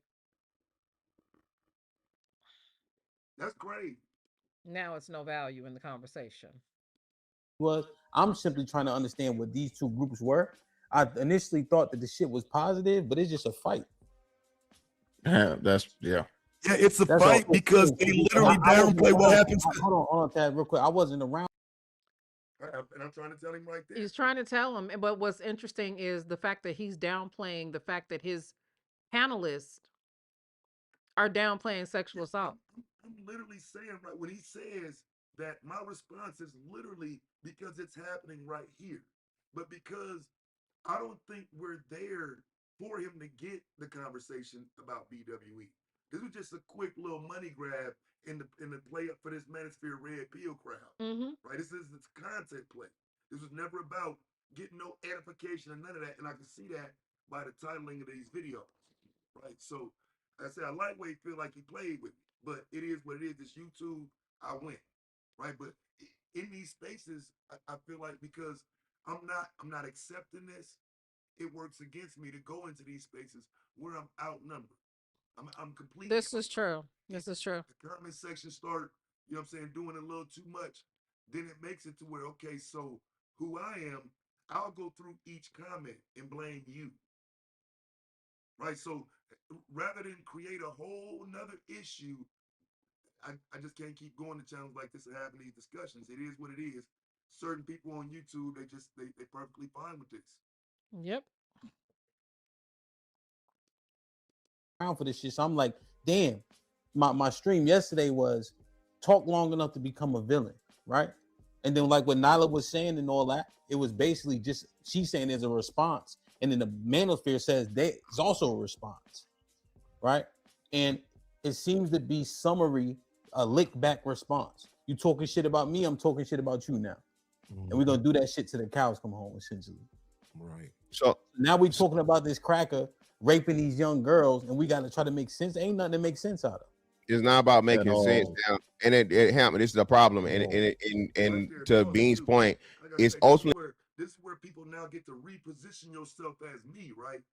Now you get to come and put you a chair. You get to come and sit your chair next to mine, like I haven't been saying this the whole time. See what I'm saying? This is easy now for people in that comment section to say, well, no, they was all going against it. Well, no, just saying it for the benefit of a moment, right? Instead of checking these other men and saying, hey, bro, what y'all saying ain't cool. That because for me, going against it means you would be going against two of your panelists right here, like I'm doing. Right. I'm going against it. So now that the moment where it's a little bit up because they need to be called out, now that moment passed, you ready to slip in and say calmly, yeah, you know, this cracker.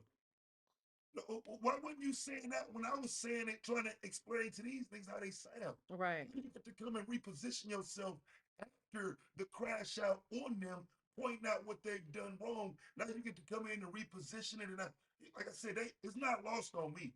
All these mini me's. Like I said years ago, there's always a mini me that get to come in and pretend like they're saying what I'm saying. In reality, you facilitating that conversation and you ain't checking them, but you took out the time to tell me multiple times I'm doing too much. Maybe I was.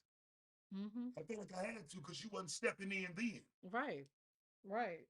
Because there he go against the brothers.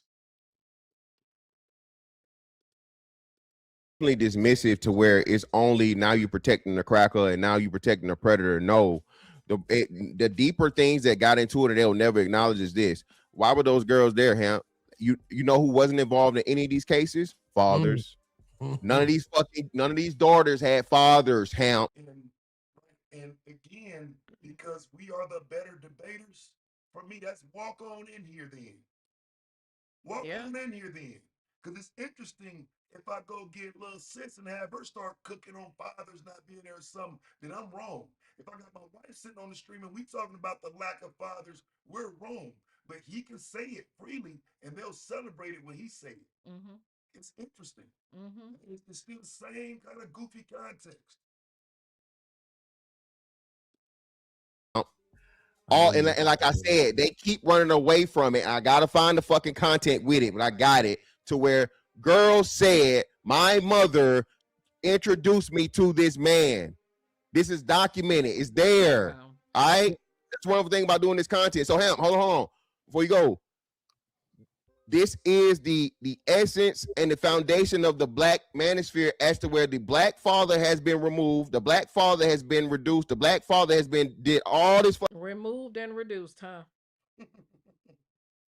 Removed and reduced. I'm so sick of these lying ass niggas. Removed and reduced in this scenario, though, is crazy. Right. fucking negative shit. But had Black men been there, and these women knew this, Hamp, this went on for like 10 years. These women in that whole community were doing it. Women. Hundreds of women, Hamp, hundreds. Niggas didn't know about this. Niggas had nothing to do with this. There was a white man that Black. Right. But that's a motherfucking lie, because we saw the photographs. It was Black male culture that he was acquiesced to. The niggas, it was only men around him. R. Kelly. Who else? So it's not just that, but I mean, he was with R. Kelly, Wise, any little hot NBA young boy got a picture with it, like all the little hot rappers at the time. But the issue is, outside of using the hip hop culture, his Facebook posts were tags from Black men. He's in the Black community. Mm-hmm. Like that, and I don't support that, which is why I did a video calling that out with the receipts showing these were Black men facilitating this dude movement around town. Nobody would care about him if he ain't attached to Black men. His attachment to Black men was coming through taking a bunch of pictures with Black women.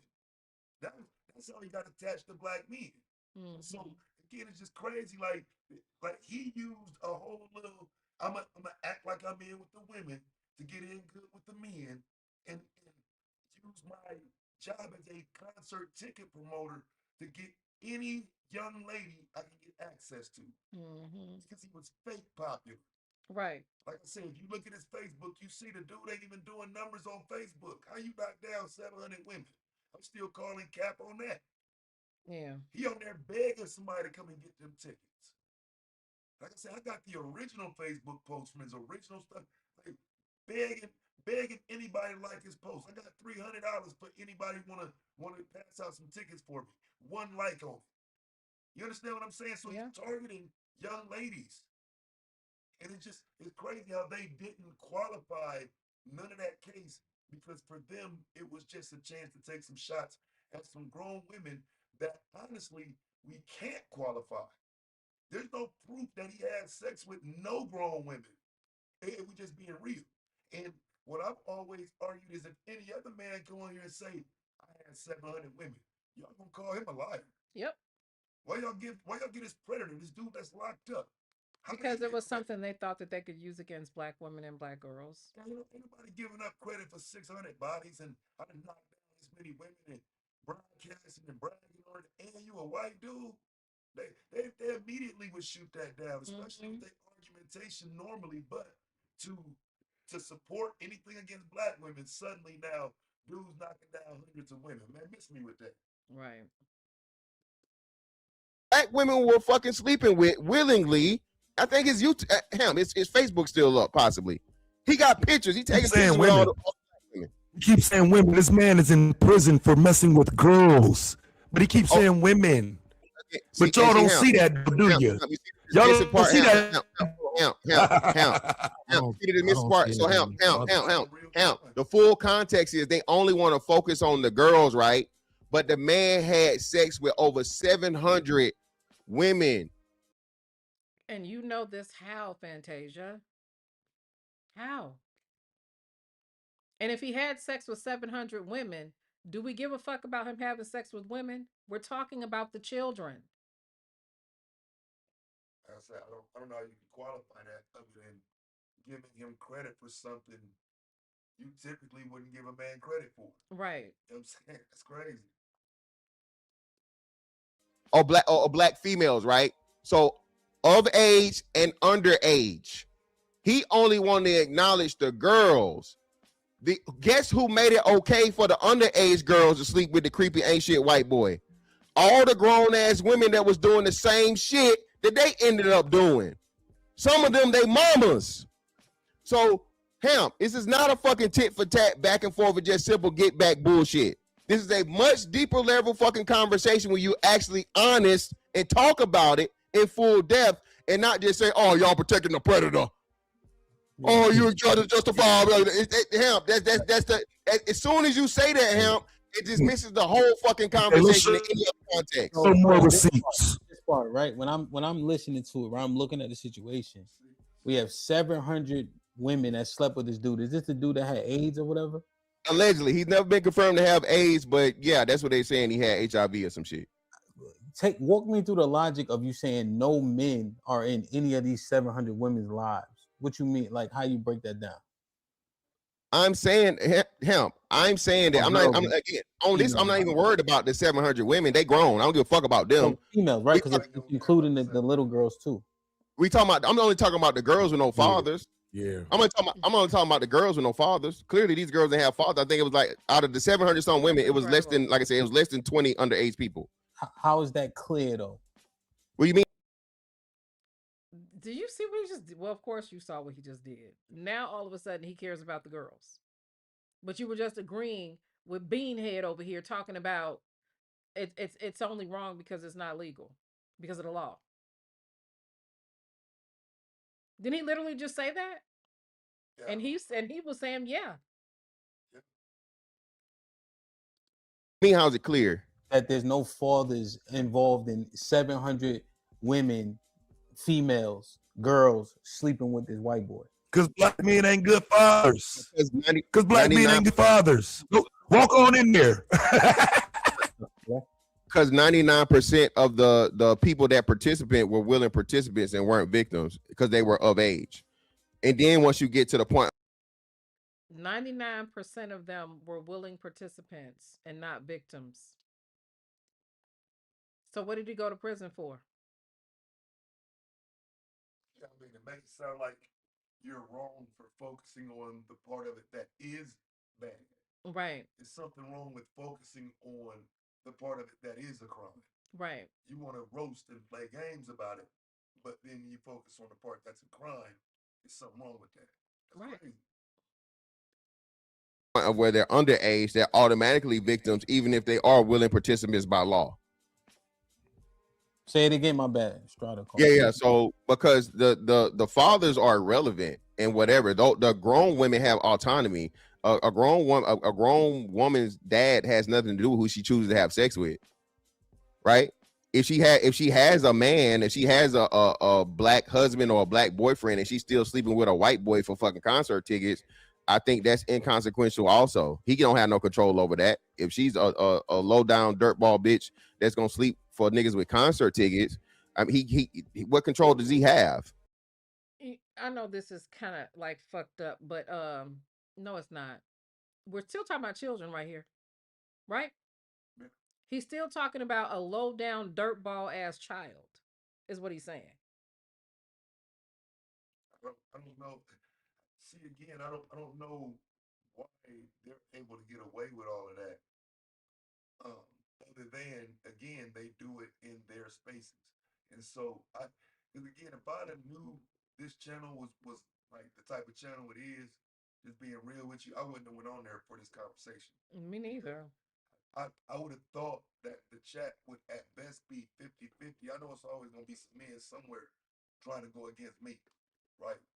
But when it's 95-5, okay, on a video like this, where I know I'm not wrong, they couldn't pressure me to agree with them in 2019.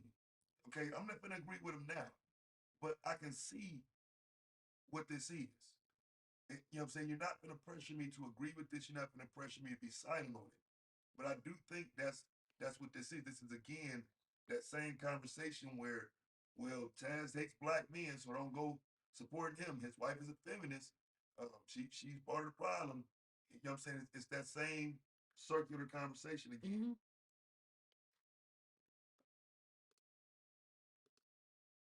The problem was, again, where it came into the very 1% of the population that were the underage girls, and clearly there were no fathers involved there. And they immediately and it's what he said, oh, black men are horrible fathers, or they weren't there. Okay, well, if they weren't there, then it gets back to another fundamental point. If absent fathers are caused by fucking present mothers, Who the fuck did you choose to have a baby with? You chose from the jump to have a baby with an ain't shit nigga that was never gonna be there. And so now we know why the earlier conversation about abortion was up. Right. They get to keep circling back, making their points, but when the response to your point is given, you're gonna cry. You're gonna cry. Right. So there's one more clip that he put up that I hadn't heard. And we can get into that one as well. Let me see. I think that's the one where he let me see. The one where I guess it's the one where I'm discussing something about BWE. But for whatever reason, it's easier to just download the video. Okay, so Beans ended with 1 second, guys. I'm getting the other video. 1 second. Yeah, they're actually literally trying to act like this dude really had access to 700 women. We really gonna do that?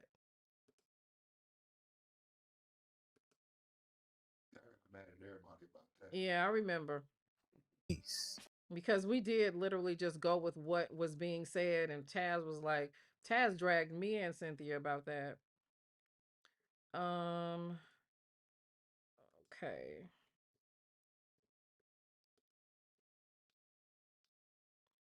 You can't hear me? Okay, some people are saying they hear, but could you see if you could hear me? That's one person. That's one person. Somebody I trust already said they can't. So Oh, okay.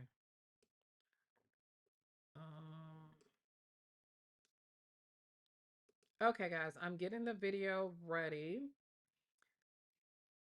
Do me a favor and hit the like button if you haven't.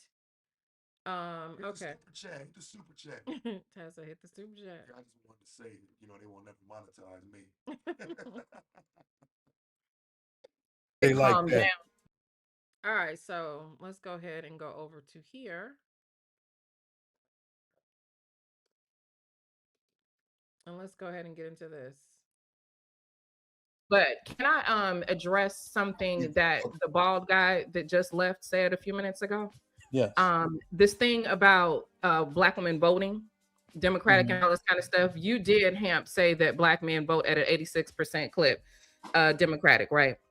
Yeah, he said it, and I agree. That is true. Yeah. It's a little bit higher than that. But the fact that he wants to use that to make some delineation between Black men and Black women, when Black women are simply following Black men, their pastors are telling them to vote this way, and the men that they are with. The majority of Black men are Democrats, just like the majority of Black women, right? So why are we making this argument that Black women are doing something so far off when he just says that they don't follow men? They followed men all the way to the Democratic polls. Second, the gentleman that's up here making the comparison that an adult man who took sexual advantage of children is equivalent to YNs in the street carrying guns and unaliving each other is asinine. And it just goes to paint the broader picture of why BWE became and why it became toxic. In this space, before I don't know any of these people that came around, but when I came around, they were celebrating DJ Pope. Okay, there were whole panels, and some of them are on this panel where they were making light of it and basically lauding him as the GOAT. Okay, they were literally celebrating what he did. They were celebrating Black women being beaten. They were celebrating any failure of Black women, anything detrimental to Black women. These men celebrated and laughed at, especially when it came to sexual assault, femicide, and back up. The guy brought up infanticide. That's illegal. Black women who commit that crime go to jail. So I'm assuming he's talking about abortion, right? What is he talking about? Women who harm their living children. Right. So you cannot even, and those women need to go to jail. Typically they do. Okay. We don't celebrate them and try to excuse them and psychologically rationalize their behavior like you all do when these men are doing, and we don't dismiss it. Femicide is something that happens way more often than infanticide. And I'm not diminishing that at all, but the fact that nobody wants to have that conversation while saying that you care about the Black community, with the DV rates in the Black community, with all of this stuff that these men support. These men were on panels supporting women getting slapped in their mouths. Okay. And to consent, they didn't care about that because that's how we got the passport bros. That's how we got SYBSM. And anything that you try to instill morality in with this man, or any sort of conjecture that was in support of Black families, they diminished. They find a way around it. And then how do men act like they don't control marriage? This man was up here, the bald guy, acting like Black men have a culture of marriage. No, some Black men marry, but that's only like 30%. So why are you blaming it? Question. So I understand that it's kind of reiterating, but you brought more clarity as well, right? So you're saying BWE, well, Taz said this, I just want to ask you, BWE was in response to all this negativity? So BWE, I'm thinking the acronym has a positive connotation, but if it's in response to negativity, right, and it's a retort, was it ever meant to be like actual Black women empowerment, or was it meant to be kind of a response to the negativity that was being spewed? So it absolutely is an acronym for Black women's empowerment. Okay. So let me just give you an example how this kind of popped off. Okay. Black men, as you know, marry and date out at a clip that's larger. They only rival Asian women with dating and marrying out, right? They were openly saying that Black women were not good enough. They were openly saying that white women gave birth to better Black children. They were openly saying that we were devalued. We've all heard the Tommy Sotomayor, Black women are only worth $5 and all this kind of stuff. So they were openly devaluing the women, tearing at their self-esteem, telling women that were in their 20s and 30s that this was a response to shows in the 80s, to Oprah, or whatever Lifetime movie network these guys like to watch and talk about and cry about. So all of that happening, women developed spaces specifically for women. And because the men are so obsessed with women's behaviors and what they're doing and have an issue with them being empowered on any level, they invaded those spaces to come in and just basically tell them that, you know, y'all are wrong, y'all are divestors, whatever they said, but it was an answer to what the men were doing. Okay. Now I will say that some of the women were very toxic. There were times when I was toxic. So quick interjection. Majority or minority would you say were toxic? And then you can continue your Okay, let me ask you this question though, because I want to answer it right. Yes, ma'am. Would you agree that there's sometimes you have to fight toxicity sometimes with toxicity? Would you agree? I agree that you have to fight fire with fire. Yeah.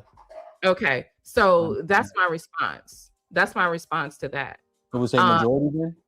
I would say the majority of the women did not start off like that. So I'll give you an example of myself. When I came into the space, majority of my content was politically based. Okay. It was in support of Black men. It was in support of Black women and support of Black families, which is something that I still support. Okay. When I came into the space, the women did not like me very much because they were like, oh, you don't understand these men. They're this, you can't be doing this content supporting these men and all of this kind of stuff. And I got attacked for having a Black husband and having an experience with my father and my husband and my family that was completely different from a lot of the women that were talking. So because I was limited. Yeah, I see his face. That's why I started responding that way though. Okay. Because see that's it's a game to them. Because again, this is where I start to realize, oh, this y'all show. Right? You're not gonna be called out for playing games and antagonizing because I ain't playing. My bad, I forgot they said they can't hear me. That's okay. By my experiences, I defended Black men, thinking that they were very similar to the men that I had grown up around. But as you get in the space and you get on the panel with the men, you start. So I have a question. Two questions, right? I just want to make sure we get the answer. So the let's say the voices that matter most, right? Would the majority of those voices be considered toxic or negative? I think they would. I think anything that was in disagreement with the Black Manosphere was considered toxic. So from your purview, based on like when you first came, most of it was necessary. At least my side of the fence was necessary, in my opinion. Okay, and then do you think that it did you a disservice when they kind of changed your ideology? Do you think that helped you, or maybe stifled you? No, I think it helped. Okay, so let me explain. Yeah. Even Cynthia was in support of Black men, right? We all supported Black men. We all supported the first panel that she got on my channel. The first thing out of her mouth is first thing out of her mouth is, "I love Black men." Right? So ask yourself, why did that change so drastically over a 2-year period? Well, who's doxing her? Black men. Who's threatening her? Black men. Who's distorting her image everywhere? Black men, right? And this at this stage, she was just simply saying, "Hey, fight back. Fight back." You know, you're talking about white supremacy every day. Fight back. That's all she was saying. And because she was saying that. Okay. So now I think, just to summarize, right, that, and let me know if I'm missing, but it's you're just saying that this is indeed a response that was necessary because of because of the bullets that were fired. And the women that initially came in with a positive outlook on Black men learned quickly, based on getting all this information, that no, that wasn't quite true. It was just the men around them. I'm sorry, say that again. Damn, it was a lot too. I done forgot what I said. Just the last few seconds, you said something. No, because it just, I guess it's slightly. So when I heard it, Nyla, I'm saying feel, right? I'm saying feel. It felt like it was disheartening to me that you had this positive outlook when you came, and then when you got here, it flipped. Well, it was disheartening to me because I invalidated so many women in the beginning. I'm like, well, you just need to pick better. I was saying that stupid shit. You just need to pick better, until I understood the statistics. And until I started looking at the FBI reports, until I started looking at marriage rates, until I started listening to the behaviors of these men. I invalidated so many women. And so once, even though it was not my personal experience, the domestic violence, the SA from the parents and stuff like that. Yeah. So now, Nyla, take this walk with me, right? What you just said, that last sentence, resonates with me so much, because overwhelmingly the brothers that are in the manosphere that I know or talk to, they say that exact same thing. They're saying, hey, I'm not going through this necessarily. However, I'm speaking up, speaking out for the men that are experiencing these negative, in society. So that's actually interesting that you said that, because they say that a whole lot too. So I don't doubt that. Okay, to ignore that there are. That's all you can say. I mean, like that's what I'm saying. You got these dudes who running around in these different designer hats and shades, and look at me and this and that. All of that stuff is to deflect. It's a distraction. So when they get to talking that goofy stuff, you don't see them for the goofy that they is. So again, like, dude can come up there with his degrees and make it sound like he know what he's talking about infanticide versus femicide. While he says that and gets to flex his degree, over talk, and never get checked for it, he's wrong. But somebody like myself, who's not up there just with a degree and whatnot, now he just gets to simply use what credibility they give him through that degree to make it right. And I'm saying that continues to play out in these spaces amongst men who claim they care about community and whatnot, but there's no way you can watch all of this happen and have some type of care for community. Right. No way. Right. You got a question for you, Nyla, after you answer this, FYI, I think. Go ahead. No problem. I don't want to deny that there are trash women. There are absolutely trash women out there. But to equate a woman being trash that you could have just moved on from, to all women are bad because they have the children that the men that black men abandon are bad and it's their fault and they're worthless and they're worth $5. That's not the same. That's not the same, especially when you start talking about real topics. The leading cause of death of a pregnant black woman is what? I don't know. Homicide. Homicide. Homicide. Homicide. Black men. Homicide. Just go back a second so we can listen to it again after I say this. Mm-hmm. Remember when he called himself debunking it, what he put up, right? Mm-hmm. This is what he calls himself debunking. Right. He thinks that he's debunking it because it's all women. That's the leading cause of pregnant women's death. Is homicide. Like as if that doesn't include black women. Or is it black women ain't at the top of that, overrepresenting the number? Right. Right. Overrepresented. And I mean, that's a quick search, you know? Are bad and it's their fault and they're worthless and they're worth $5. That's not the same.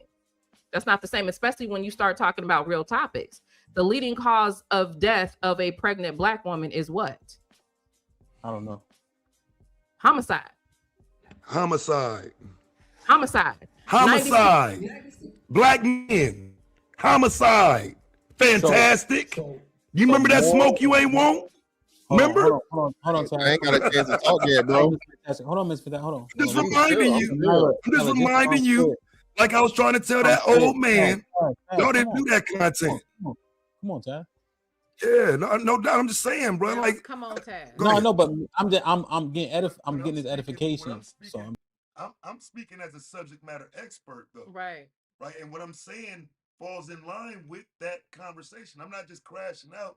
I am speaking as a subject matter expert, reminding y'all that none of y'all did this as content. Y'all sit on panels and talk. That's what y'all do. Yep. I'm being selfish. I want to make sure I get it. So, Nyla, that there's more black women per year being killed by black men than black women are dying on like the birthing table. So absolutely. So when it comes to femicide, right? Uh-huh. I think it's every 4.8. I may be mistaken, but I feel I heard that the new numbers was 4.8. Every 4.8, even though they literally acted like that was not a thing. This is the FBI stats. So you know what I'm saying? They don't like to hear it. So 96% of the time, those murders are carried out by black men. Now, everybody likes to say, well, that's proximity. White men are the biggest, unalivers of white women. Yes. But when you look at the population size, black women are what they outnumber us something by like 20 million or something like that. But we have we are killed at higher rates. You see what I'm saying? And so they don't like to talk about, I'm breaking up. No, like per capita, essentially, right? Yeah, the per capita. They don't like to deal with per capita at all. With the leading cause of pregnant black women being homicide, they don't want to talk about that. They don't want to talk about any of that. They like to deal with, because the raw data doesn't tell it doesn't tell the whole story. And then when you're talking about something as specific as femicide, especially when you're dealing with pregnant women, how dare you get mad because women are opting out of having the children that you said that they were not supposed to have anyway, that if they raise, they're going to be messed up because you raised them. And not only do I have a high chance of dying on the table having the baby, but I also have the leading cause of death for me being pregnant would be homicide. But they don't want to deal with that. They want to talk about somebody cheated on them. They want to talk about weave. They want to talk about lashes. They want to talk about black women listen to Meg the Stallion. These men are incapable of having the hard discussions unless it's something as remedial as what we heard on this panel. And I mean, it's a game to them. Just like when Taz brought out the conversation about Jason Pope. Fantastic. All of them diminished it. Okay. It was a joke to them. It was bullshit to them. They did not care. Okay. But what they talk about ad nauseum is weave. Child support. Yeah. Okay. So that was it, y'all. You got anything, baby? Nah, again, just the editing of all of that, it does not make it. It does not show what how that really played out. Like I say, even just again looking at how you break these clips up and you play it out, it sounds like you just came on there to do some feminist shit. You know what I mean? Yeah. Like, you know what I mean? And so because I don't want to send it up, I ain't gonna look at the comments on that one. I ain't even gonna look. I know what's gonna happen if I go look at the comments on that one. I'll be live dragging all of them. And I don't want to do it. We kind of position ourselves going over there. Just can't do it. Just can't do that no more. You know what I'm saying? Gotta be very careful in the channels we willing to go to, because that was crazy. Like I say, we typically would know not to go to a manosphere adjacent space, but I didn't know. And I mean, you asked me about it. You know what I'm saying?